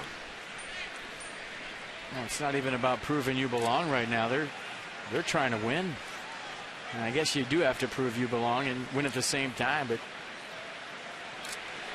when you talk about the National League West, it's anybody's race. 4 teams within 4 games. AL East, 4 teams within 6 games. Same in the AL Central. There's some really interesting races going on. And in fact, with the Blue Jays winning 9 in a row now, in the AL East, all 5 teams within 7 games.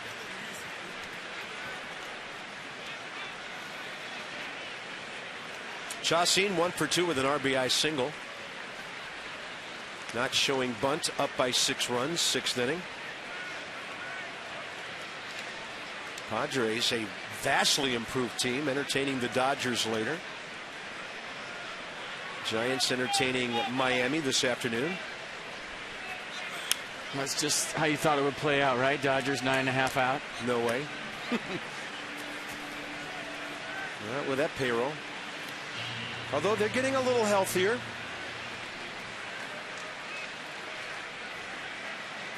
And the Diamondbacks are hosting the Reds tonight before they come here. And Corbin's going for number 10 tonight. He's 9-0 with a 2.28 ERA.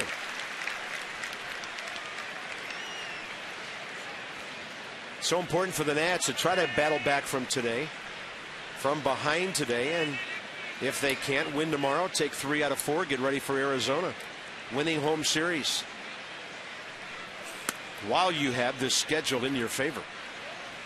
I think the best thing, or one of the best things Davey Johnson does as a manager, is knowing how to lose a game to win 2 or 3. That's something that's hard to learn as a big league skipper. I mean, it's in your nature to try to win every single game, like it's the last game you're going to play of the year. But Davey has talked about how, you know, if you feel like one's going to get away, that's okay, and you manage the game according to maybe 2 or 3 days from now, or the next day or the next day. And something that's hard for a lot of managers to learn, how to lose a game to win 2 or 3 coming down the stretch. Well, one thing about today, even though they had to go to the bullpen early, the bullpen is very fresh. Soriano 1 inning Thursday night. Storin 1. Soriano another inning last night. So most of the bullpen coming out of the Philadelphia series and then into this one, very, very fresh. Ross Detwiler goes tomorrow against Jorge De La Rosa in a 135 game.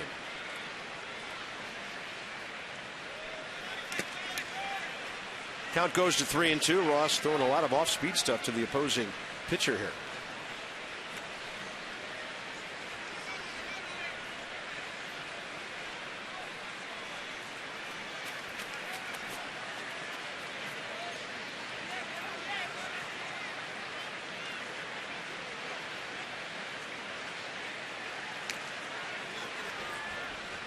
Roger Bernardina's playing so shallow in right field.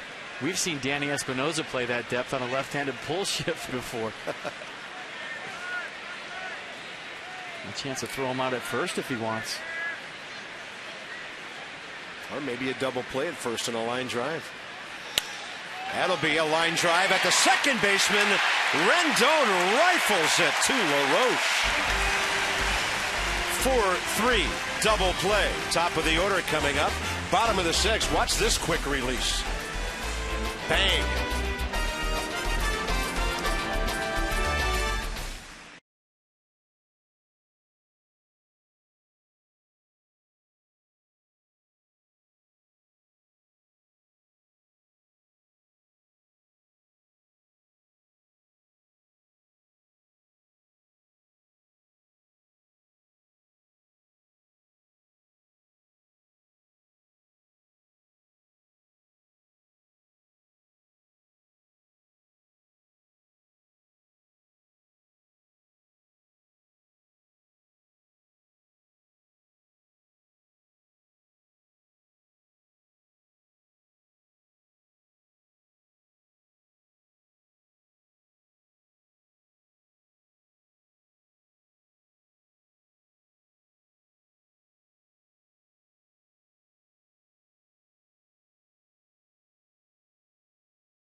Nats and Rockies game 4 of this series and the finale of the season series. Ross Detwiler 2-5. First home start since May 10th. Jorge De La Rosa for the Rockies. He's having a good year. Took the loss but he only gave up 3 runs in nearly 6 innings against the Nats last week. He was facing Ross Olendorf, so he's 7-4. Johnny Holiday, Ray Knight, Nats Extra. Coverage underway at 1 o'clock.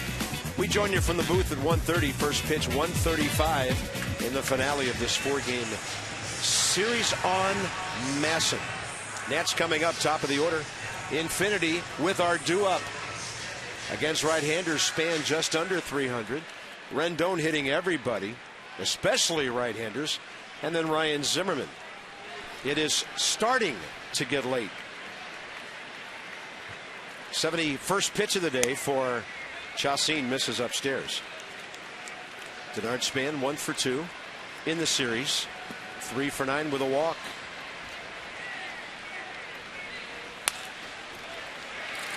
Oh, glove play. LeMahieu couldn't get it out of his glove, and Span will beat it out.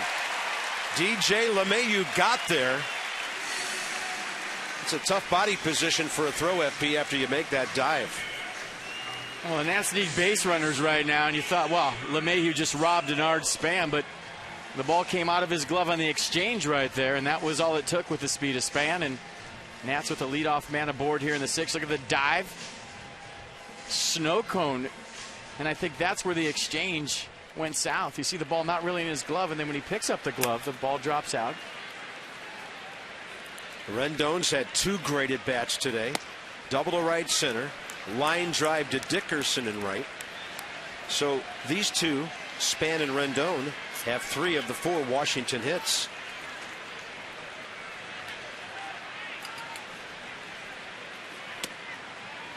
Off speed inside, 2-0.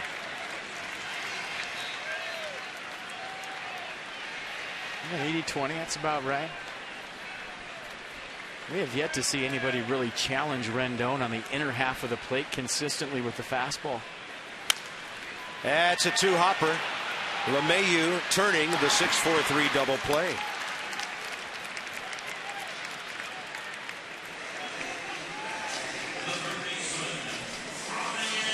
So a rather empty box score other than the first 2 batters. LaRoche base hit in the 4th. He was erased 1 out later on a double play ball. And the other base runner, Roger Bernardina, 2nd inning walk with 1 out.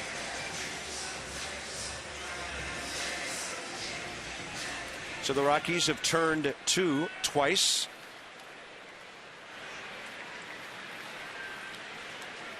Ryan Zimmerman with the bases empty. He has flown out to center twice today.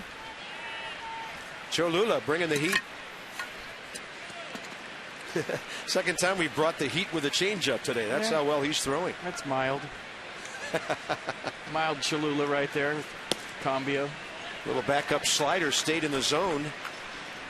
0-2.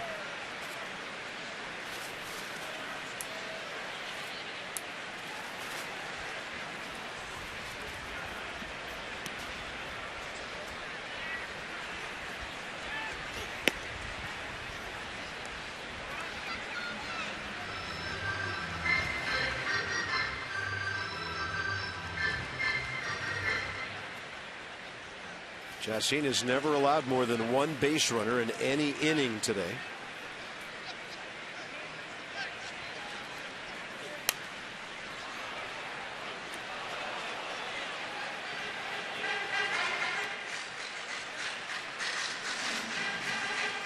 Came into this frame with 70.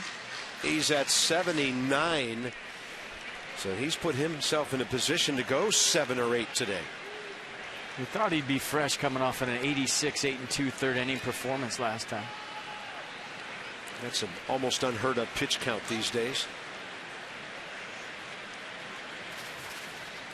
Those are Maddox-like numbers. Yeah. The kind of things Maddox used to do out there.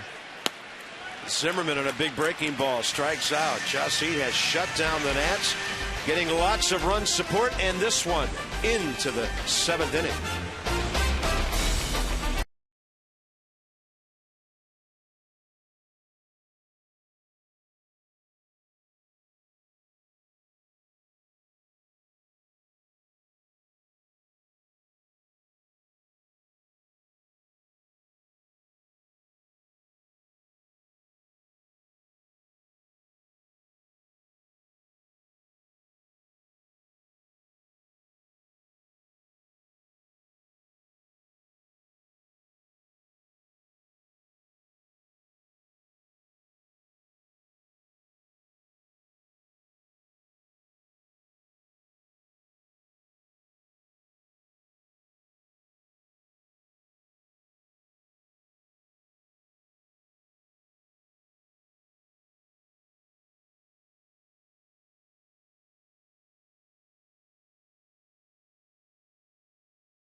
Rockies head to the top of the 7th. Jolise Chastain has been nice, 80 pitches, 3 Ks, 1 walk. Dan Herron, no bueno today.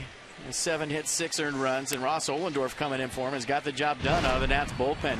2 2/3 scoreless and counting. He came in, got a big strikeout of Carlos Gonzalez with a fastball. And then he went heat in to Corey Dickerson for a strikeout, and then just how he drew it up, a little 4-3 double play to end the last inning. It's fun to watch. We like watching Ross Ohlendorf pitch. Yeah, so he's faced 9 batters here. He's given up just 2 hits, erased one of them with the twin killing. Top of the order, Dexter Fowler 0 for 3. Fowler last night 0 for 3 with a walk.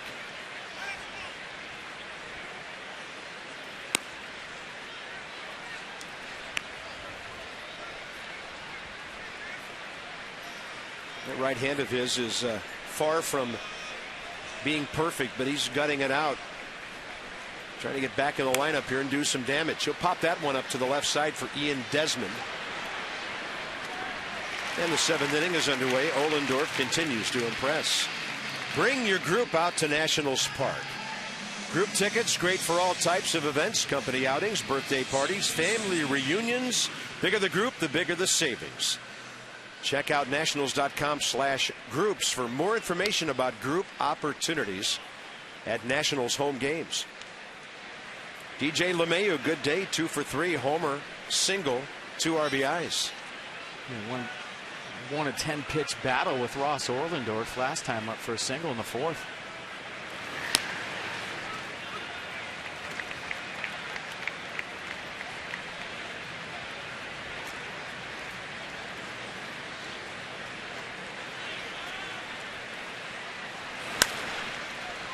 What a day he's having.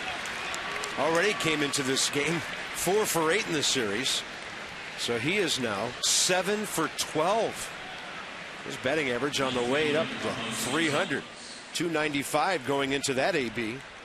And DJ LeMahieu continues to impress. You know what's impressive is a lot of times with a young player, when you homer your first time up, you know, that's a good day at the major league level. You're thinking, all right, I'm checked in. I got a knock first time up, and it was a home run.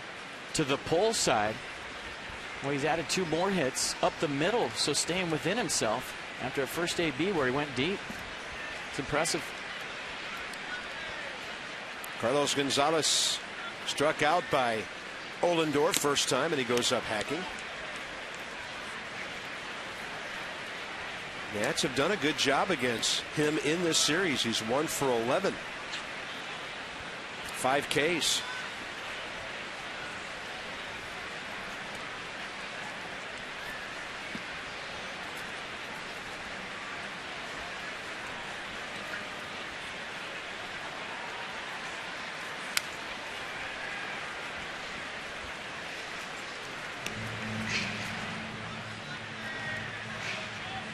Ohlendorf pitched AAA ball last year for the Red Sox and the Padres. Syracuse for the Nats this year.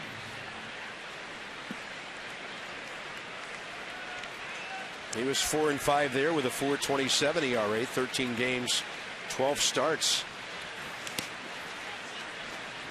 Good block by Solano right there. And the one thing you're to get with from Ross Ohlendorf, from what we've seen, he's not afraid. I mean, he could have pound the strike zone with strikes, go right after you. If you hit him, you hit him. But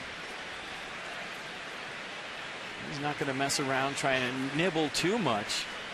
He'll fill up that strike zone with all 3-4 of his pitches. And by the way, there was some history here. He was drafted by the D-backs in 04 while Mike Rizzo was their scouting director. And scouts have long memories, and they know when they like something. He drafted both guys right now. Carlos Gonzalez in the box and Ross Ohlendorf. Battle of the Rizzos right here. 2-2.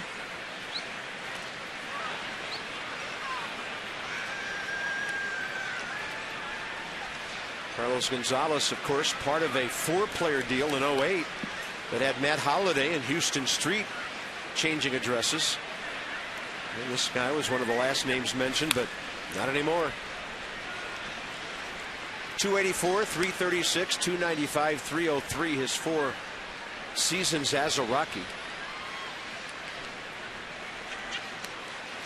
So his career batting average is right around the 300 mark. 120 career home runs.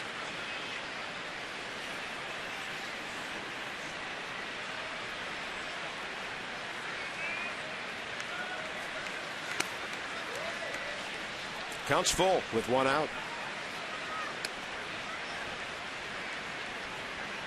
Michael Kadire has checked in with a 20-game hitting streak today, and he did it early.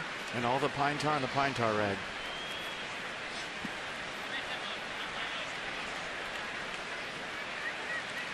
(3-2). LeMahieu at first. Holding. And Gonzalez pops it up. Ian Desmond shading with the glove again. 2 outs. That's a perfect example of what I'm talking about. 3-2 count to a dangerous hitter. Throw it right down the middle and let him hit it. Don't put him on. Don't walk him. Here it is. Hit it. And Ohlendorf wins the battle of Rizzo draft picks right there. WUSA 9 with us today, and the second best summer sport, of course, is golf. The AT&T National Tourney, hosted by Tiger Woods on WUSA 9, starting Monday. I had long jarts in badminton as number 2, but whatever. I would not go near you with a jart, I'll tell you that. Fastball right in there to Kadire. Slip and slide. I maybe. cannot believe you didn't say wiffle ball. Oh, wiffle ball. You've talked about wiffle ball all summer. Yeah. Well, that's the first best. Okay. You said second. That's a busted bat. Zimmerman to Rendon, and the top of the 7th is over. Rockies have stranded 4. Time to stretch here at Nationals Park. Colorado by 6.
Nats trying to battle back, but they've been stopped by Chacin. For every Nationals walk this season, and just one today, Care First Blue Cross Blue Shield contributes $50 to the Boys and Girls Club of Greater Washington, D.C. So 192 and over $9,500, getting close to $10K here. Care First Blue Cross Blue Shield encourages each of us to take that first step towards a healthier and more active lifestyle. Go for a walk. Nats will take 3 walks in a row in this inning. Anything.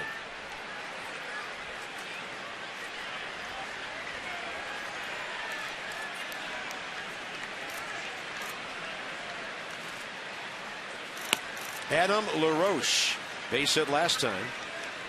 Then out on a 6-3 double play off the bat of Roger Bernardina. So Adam 1 for 2 today, and in this series 5 for 9.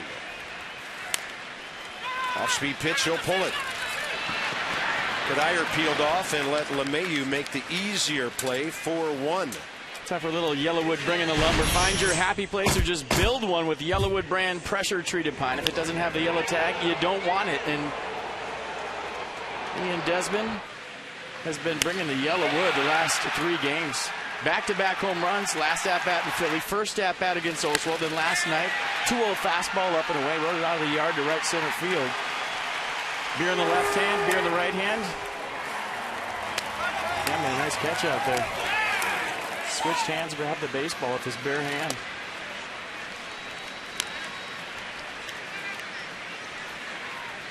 So here's Desmond 0 for 2 today in the series, 2 for 9 with those 2 home runs. He's 2 for 9 career against Chassin.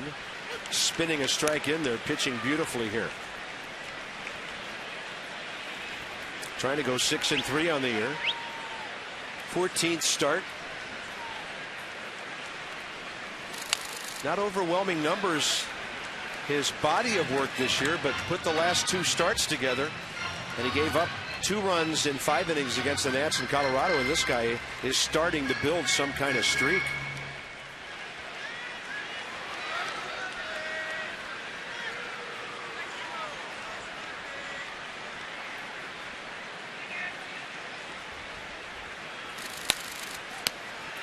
Well, anytime as a pitcher, Carp, you're staked a 3-0 lead before you take the mound. It allows you to be a little more relaxed. It takes the pressure off you.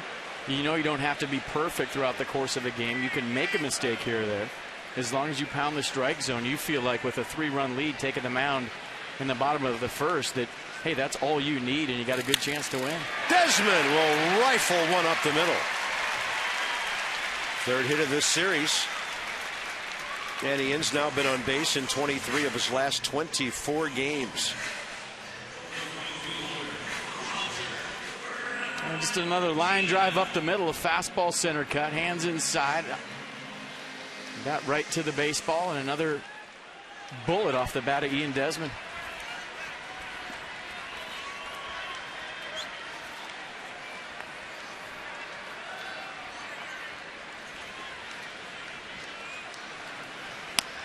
Roger Bernardina taking a strike.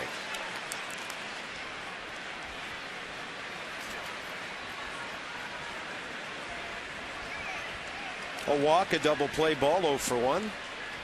First at bats in the series. Roger had appeared in each of the first 2 games for late inning defense. He'll pull it. Kadire.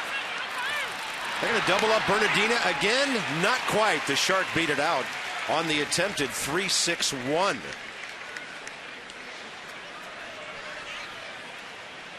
Well, when you have inconsistent at-bats, meaning you don't play every single day and you're a pinch hitter, and for Roger Bernardina this year, he's got so much movement in his approach at the plate, and that's a high-maintenance thing. That timing thing he does right there is conducive to playing every day. So when you don't play every day, you don't always have that same timing. Guys will tell you, if you're a bench player and you get in there once a week, as you look at how close it was at first base, and it looks like the Nats caught a break. The simpler your approach is, the more conducive you are to success.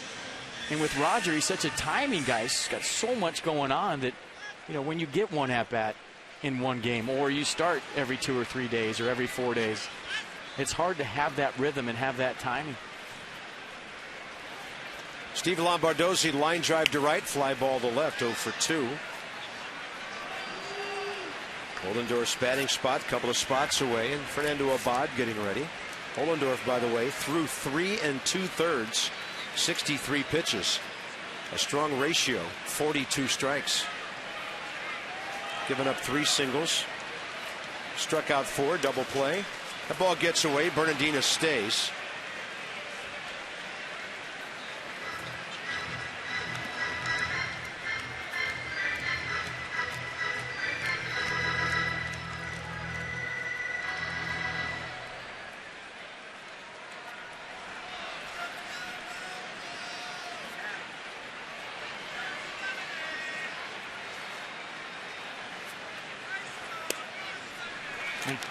Carp, when you're an everyday player, you have the luxury of tinkering with your timing in the middle of an at-bat throughout the course of a game, throughout 2 or 3 games to where you finally get it right.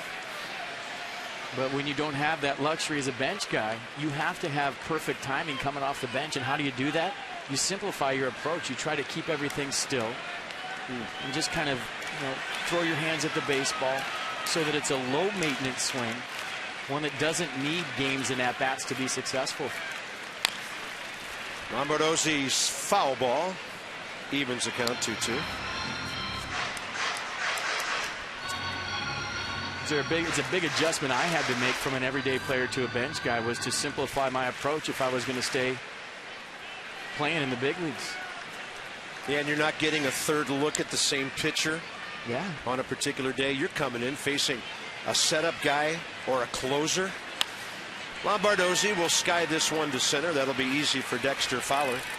And 7 innings in the scorebook here.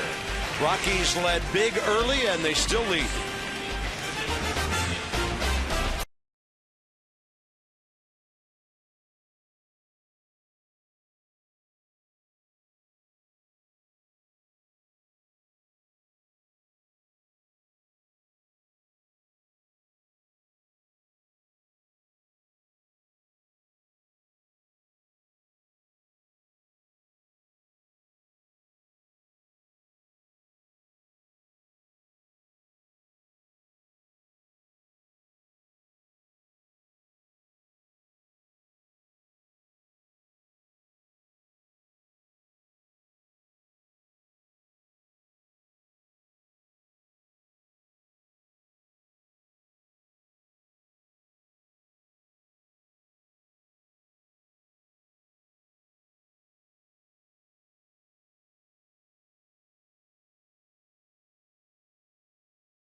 You by University of Maryland, University College. It's a beautiful day around D.C. Sailboats, a lot of boats out on the Potomac. Great day for baseball, but the Rockies kind of put a damper on things early. They came out slugging against Dan Herron. One thing the Nats have found again today is that Ross Ohlendorf is not a one-time wonder. He's out for another inning here and pitching really well. Well, when you're behind by 6 runs like the Nats are, you can save a bullpen to be the hero for tomorrow's game tonight. So for Ross Ohlendorf, he's been a great add to this ball club with the spot start we talked about in Colorado. Then today, saving the bullpen. And the bottom line is, if you can't come back and win today, you've saved a lot of your bullets and still a chance to go 3 for 4 against a good ball club, a contending ball club behind Ross Detweiler tomorrow. Right now, some business to be taken care of. Top of the 8th. Rosario, Dickerson, Arenado against Ohlendorf, and here comes his 64th pitch.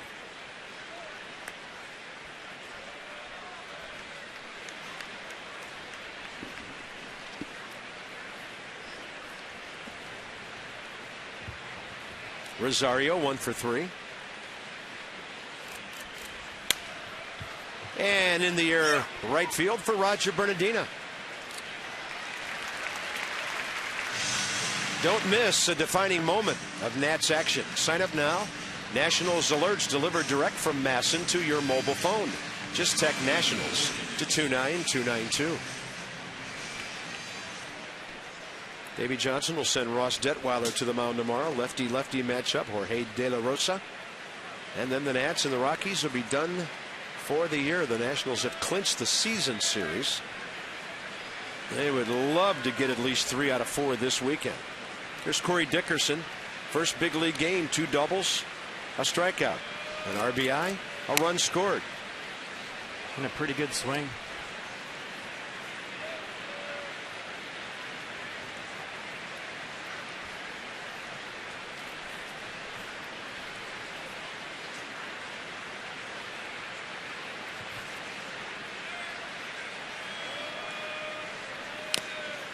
Rockies will be interesting after they leave town to keep an eye on for the next couple of weeks. Without Troy Tulowitzki, Fowler a bit banged up, but also the addition of Roy Oswalt, who made his return to the big leagues 2 nights ago and struck out 11. Nats hit him hard at times, but we were impressed with his stuff and his command. And he'll be a great influence on these Colorado pitchers. This ball slapped out to left center. Look at this guy swinging the bat on his first day in the big leagues. He'll be 2 for 4, but he has stung it 3 times. 2 outs as Ohlendorf continues to get strikes and outs. And Arenado will be the hitter. Now Matt Belisle is up in the Rockies bullpen. Chacin's at 94 pitches, 59 strikes through 7.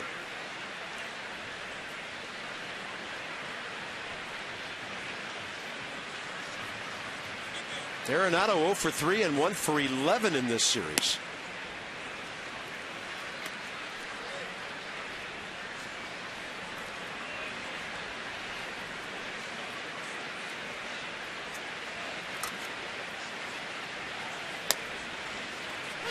Nice 89 right to the edge. Nissan will track it. A good location. This is what he featured in the start in Colorado. He's done the same thing here today. Keeping the ball down, going right after guys.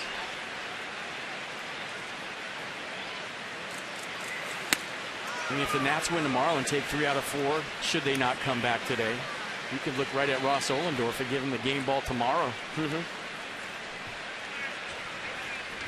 One of the unsung roles in bullpens, the long man. Years past, they would call him the mop-up man. And that ball is stroked foul the other way, 2-2. Well, they're like linemen in football. You don't notice them until they mess up. But they're so valuable to the success of a ball club. We used to joke around about Tom Gorzolani last year here. Asked him when he was going to become a skill position player because he was so valuable out of the bullpen as the long guy. Yeah. Saving everybody's arms and giving his team valuable innings. And one night when the Nats were way ahead, he had a 3-inning save in San Diego. Sometimes you get a little statistical reward for that job, but not very often. 73 pitches in relief for Ross Ohlendorf.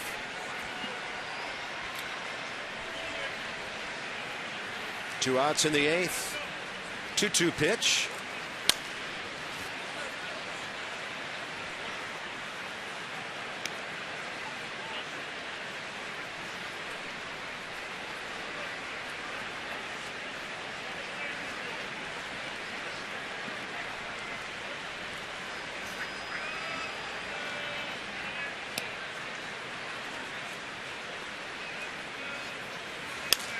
And that ball pulled left field side.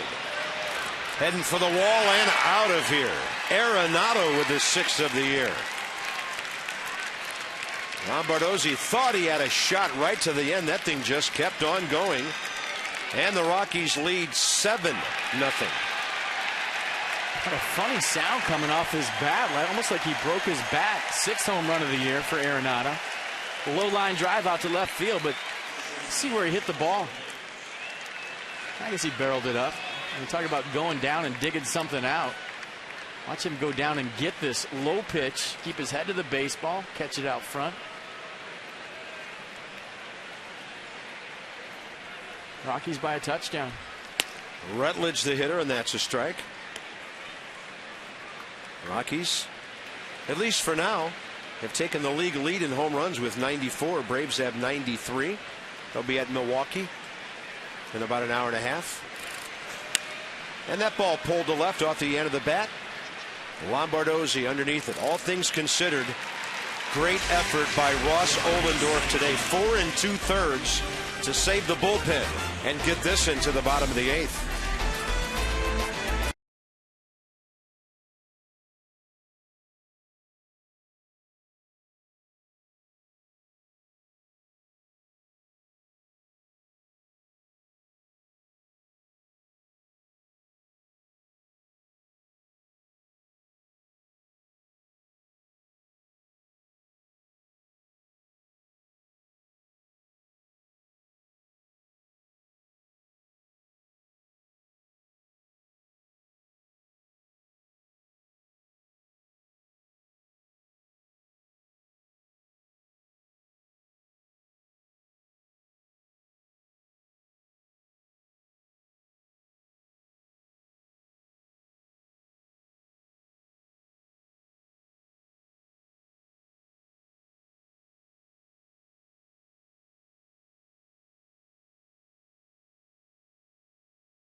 Top of the order for the Nats. MLB.com at bat, #1 source for live baseball everywhere you go. Available on your iPhone, iPad, Android, and BlackBerry 10. Nationals baseball delivered with live audio, pitch tracking, stats, news, and highlights. Text at bat to 31826 or visit nationals.com.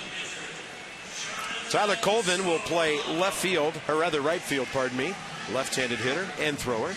And he will bat ninth. And on the double switch, Matt Belisle will take over. 35th appearance for Belisle. You look at the numbers, 25 strikeouts to 10 walks. Opponents hitting 237. Righty's only 195.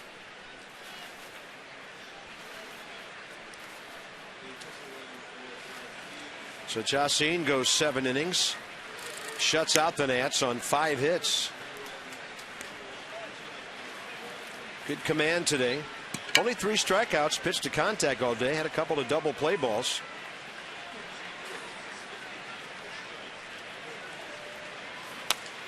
Little tapper by Solano. Jonathan 0 for 2. And Belisle pretty much 2 pitches, fastball, slider. Him mixing an occasional curveball, an occasional changeup. Chad Tracy getting loose in the on-deck circle.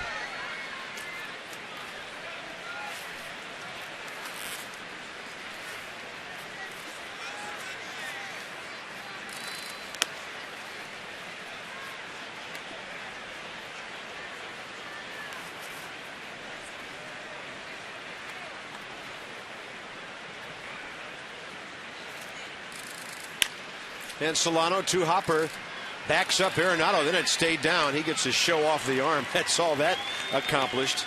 We talked about what a good young defensive player he is. 1 out. But when you have an arm like this, you can backpedal on a baseball and create a good hop. Watch the footwork by Arenado to get the big hop and then get on your backside, plant, and look at that arm across the infield. I mean, that reminds me of a young Ken Caminiti in San Diego, to where he had that big arm and could make plays like that. That throw right there was unbelievable. I mean, we've seen him flip the throw from 3/4. That's the first time we've had a chance to see him stand up and throw the baseball. Wow. If you don't have that arm, you can't back up on the ball like that and field it on your heels, plant and throw like that. It allows you to create better hops and different angles at the baseball. That was impressive. Chad Tracy is 0 for 5 career against Matt Belisle. Starting to warm up his pinch hitting numbers, though. 5 for 31, couple of home runs. 1 to win a game, 1 to tie a game.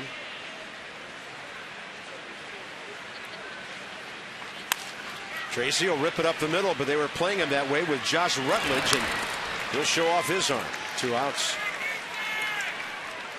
This copyrighted broadcast, presented by authority of the Washington Nationals Baseball Club, and may not be reproduced or retransmitted in any form, and the accounts and descriptions of this game may not be disseminated without the express written consent of the Washington Nationals. Top of the order, Denard Span, 2 for 3.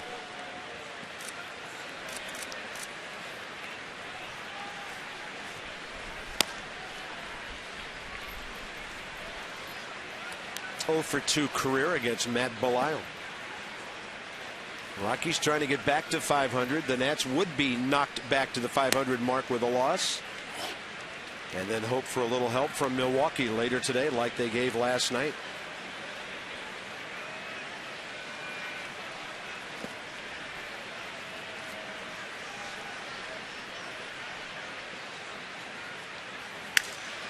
Right off the trademark, it seemed, a spinner. Arenado, and a quick ground ball filled. 1-2-3, bottom of the 8th. The Rockies by 7.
He's about hit the Nats 11-5 and leads 7-0, trying to win their first game of this series. Ross Ohlendorf, how impressive was he today? 4 Ks, 4 2/3, a run on 4 hits. 77 pitches, gave up just 1 run, and that was the home run to Nolan Arenado. But saved the bullpen. Did his job big time here for the Nats. Dan Herron got 10 outs. 5 of his were on strikeouts. So that's $37 times 9 to the Children's Inn at the National Institutes of Health. They get cash every time a Nat pitcher strikes out a hitter. From our D.C. area Toyota dealers, it's Toyota K's for kids. Fernando Abad, 14th appearance now with a 1.69 ERA. 10 hits, 10 2/3, 11 strikeouts, 1 walk. And he'll face Tyler Colvin, who came in to play right field on the double switch.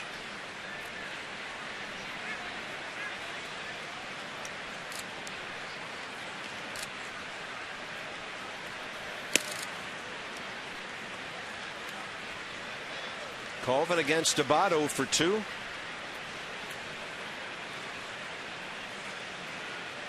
Might have been a valuable addition to Davey Johnson's bullpen.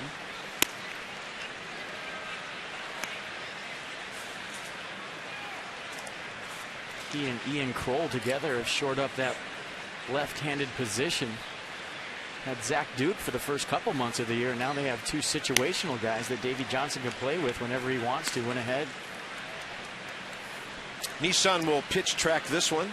2-1. 2-1 eater at 94. He'll touch 96 at times.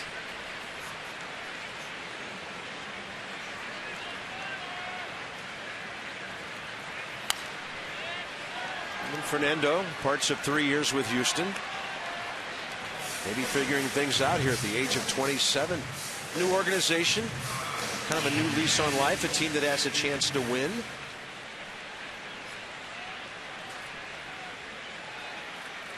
Hey, the Astros have been playing good. Big breaking ball. 1 out. Top 9. Saw where a couple days ago the Dodgers had 1 more win than the Astros. You know what? The Astros are full 4 whole games behind the Los Angeles Angels of Anaheim. That's great. Right now on the 22nd of June. How about that? Bo Porter getting it done. Pardon me, that's behind Seattle and then Anaheim just ahead of them. But Houston kind of hanging in there.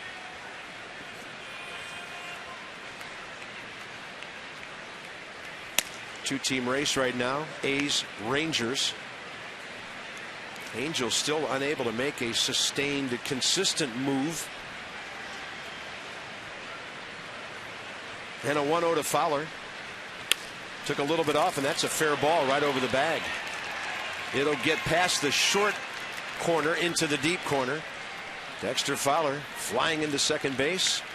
That'll be his first hit of this series. He's 1 for 8.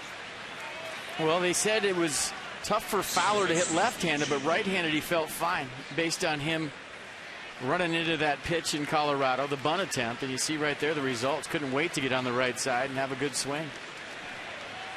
Sam Holbrook doing a nice 2-step down there, getting out of the way. And now here's DJ LeMahieu with a 3 for 4 day, 2 RBIs.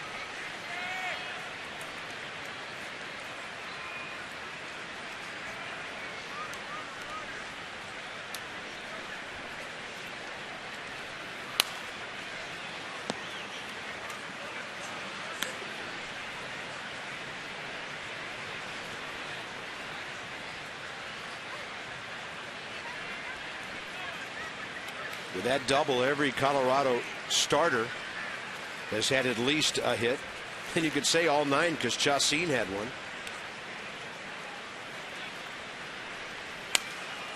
Well, I think today gives you a pretty good example of what Jordan Zimmerman and Steven Strasburg did the first 2 games of this series against this good hitting lineup of the Rockies. Yeah. How special those 2 performances were.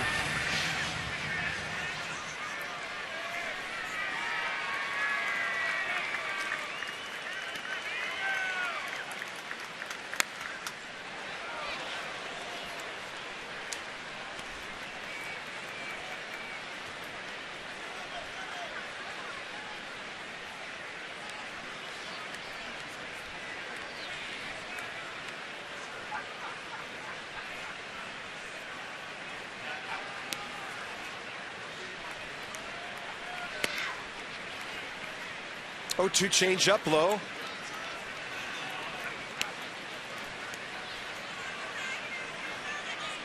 The Nats in the ninth will have 2, 3, 4. Rendon, Zimmerman, and LaRoche coming up.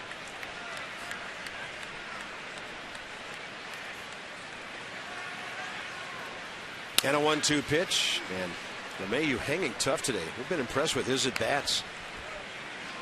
A good approach, keeping his hands inside the baseball, letting the ball travel, backing it up a little bit. It's very rare to see from a young player after a pull side home run his first at-bat. Usually you're looking to yank again. 60 at-bats for the Cubs 2 years ago, traded to the Rockies, part of the Ian Stewart deal back in December of 11. And then last year with the Rockies, 81 games, hit .297. He was the regular second baseman for the last 2 months. Doesn't flash a lot of power. 2 home runs then. His first of the year today. 2-2 pitch.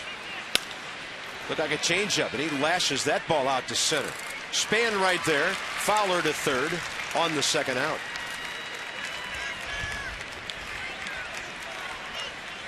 One more look at Carlos Gonzalez today. 5 pretty good at-bats from DJ LeMahieu today. Yep.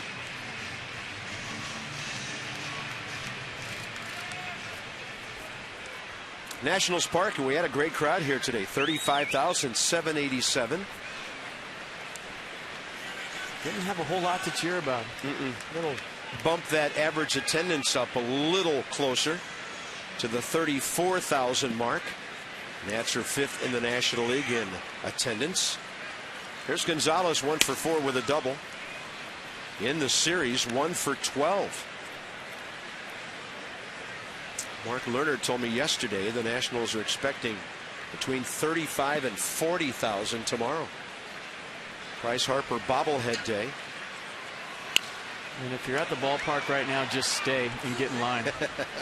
That's going to be a scrum for those bobbleheads. 15,000 of them.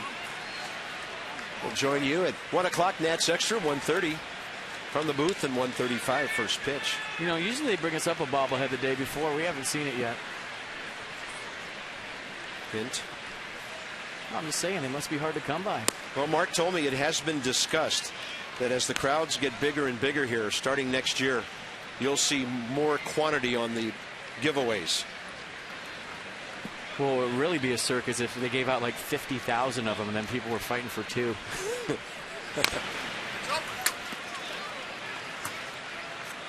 2-2.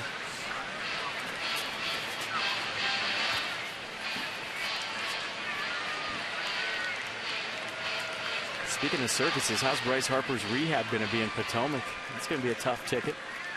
Yeah.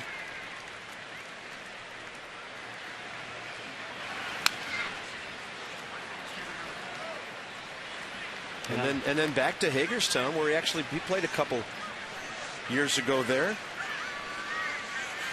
On the topic of circuses, you and I hosting the Dream Gala tonight. Yeah.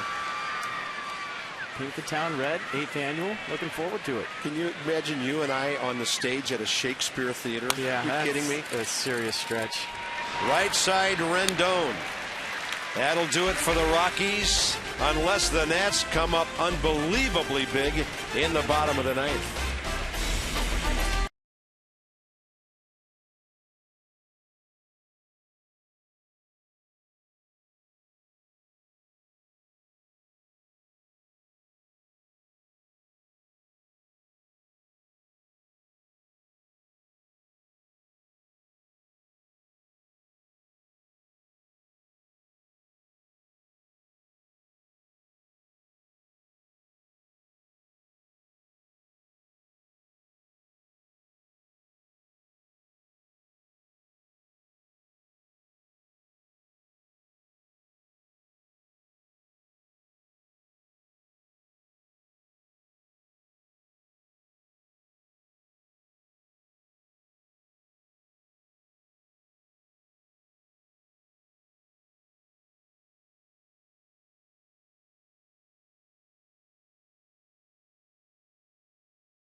trail 7-0 as we head to the bottom of the ninth on a great day at Nationals Park.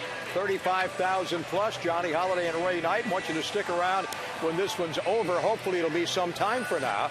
For our Nets Extra postgame show, Dan Herron, a struggling day today, and Shashin on his game, huh? Yeah, Johnny, just put your offense and the whole team, in a precarious situation when you give up 3 runs early. And, Shashin,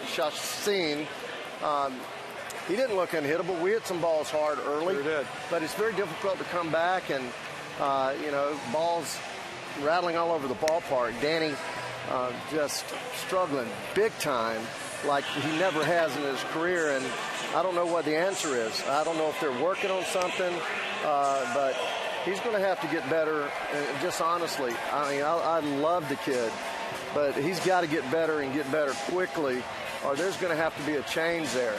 I'm not managing, I'm not being a general manager, but you can't afford to have a guy going out there giving up 7 runs a game, which he's done his last 7 outings, and win. You just can't do it. Well, let's send it back up to Bob and that team. We'll see you when the game's over.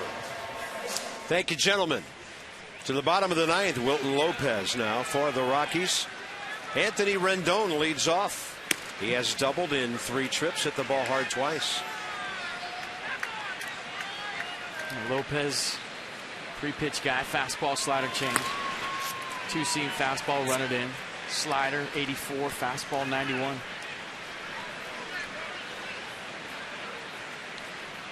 First appearance in this series, he jams Rendon and a bouncer near the bag, and Arenado just makes it look very easy. 1 out. Zimmerman and LaRoche the next 2. Including David Wright at third base. Nolan Arenado is the best defensive third baseman I've seen this year.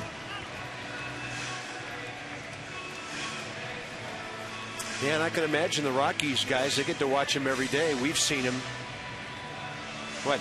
6 times now, 1 more to go tomorrow.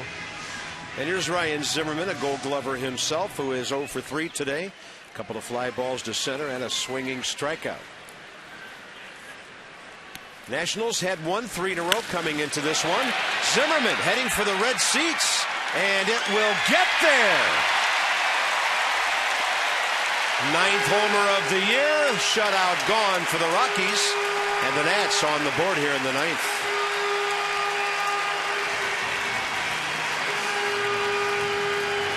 That just goes to show you what a professional hitter Ryan Zimmerman is, not giving any at-bats away, even in a 7-0 game. Going up there, hitting his 9th home run of the season. So the Nats go with the extra point first. Now they're looking for the touchdown. 92 miles an hour, ran right on his barrel. See that leg kick? And he gets it up early and gets it down early. Able to get that bat head out on the fastball, and look at the classic swing, head to the ball, good extension. Red seats coming. Nats on the board finally here in the 9th. Yeah, Mercedes on the pitch track, and Ryan Zimmerman's 9th of the year, not far from where he hit the first ever Nats home run in this ballpark. That's his first home run in this ballpark this year. Can you believe that? How about that? Let's track it from behind the plate. Just a low liner. But almost had a little attitude, just to the left. I'm glad it missed. Up and over. Here's LaRoche, 1 ball, 1 strike. So Zimmerman with that hit, 1 for 3 career against Lopez. And LaRoche is 1 for 5 with a triple. And a ball fading away from him, fouled away.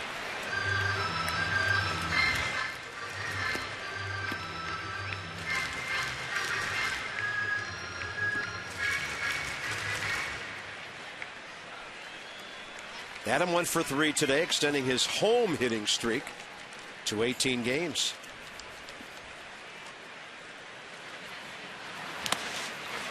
Foul tip. Rosario held on. 2 outs.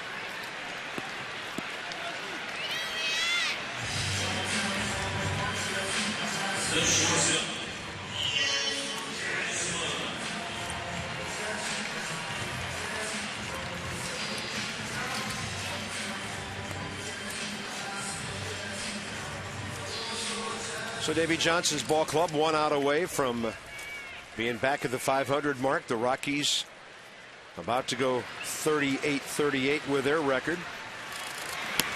Desmond takes a strike. So I guess the only question that remains is, if you're the Rockies, do you wear your batting practice tops tomorrow too? That doesn't sound legal to me.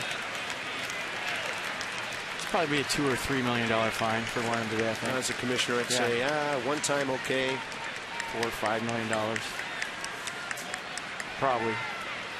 Some teams would pay that for a 7-1 win. 0-2, and that ball is way down and in. Ian Desmond career 3 for 4 against Wilton Lopez. Nat shortstop 1 for 3 today. Way inside, 2-2.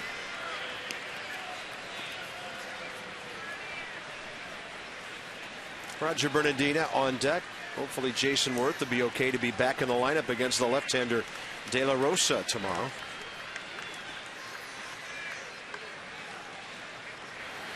And Desmond will get that one in near his hands, but it's playable for Carlos Gonzalez.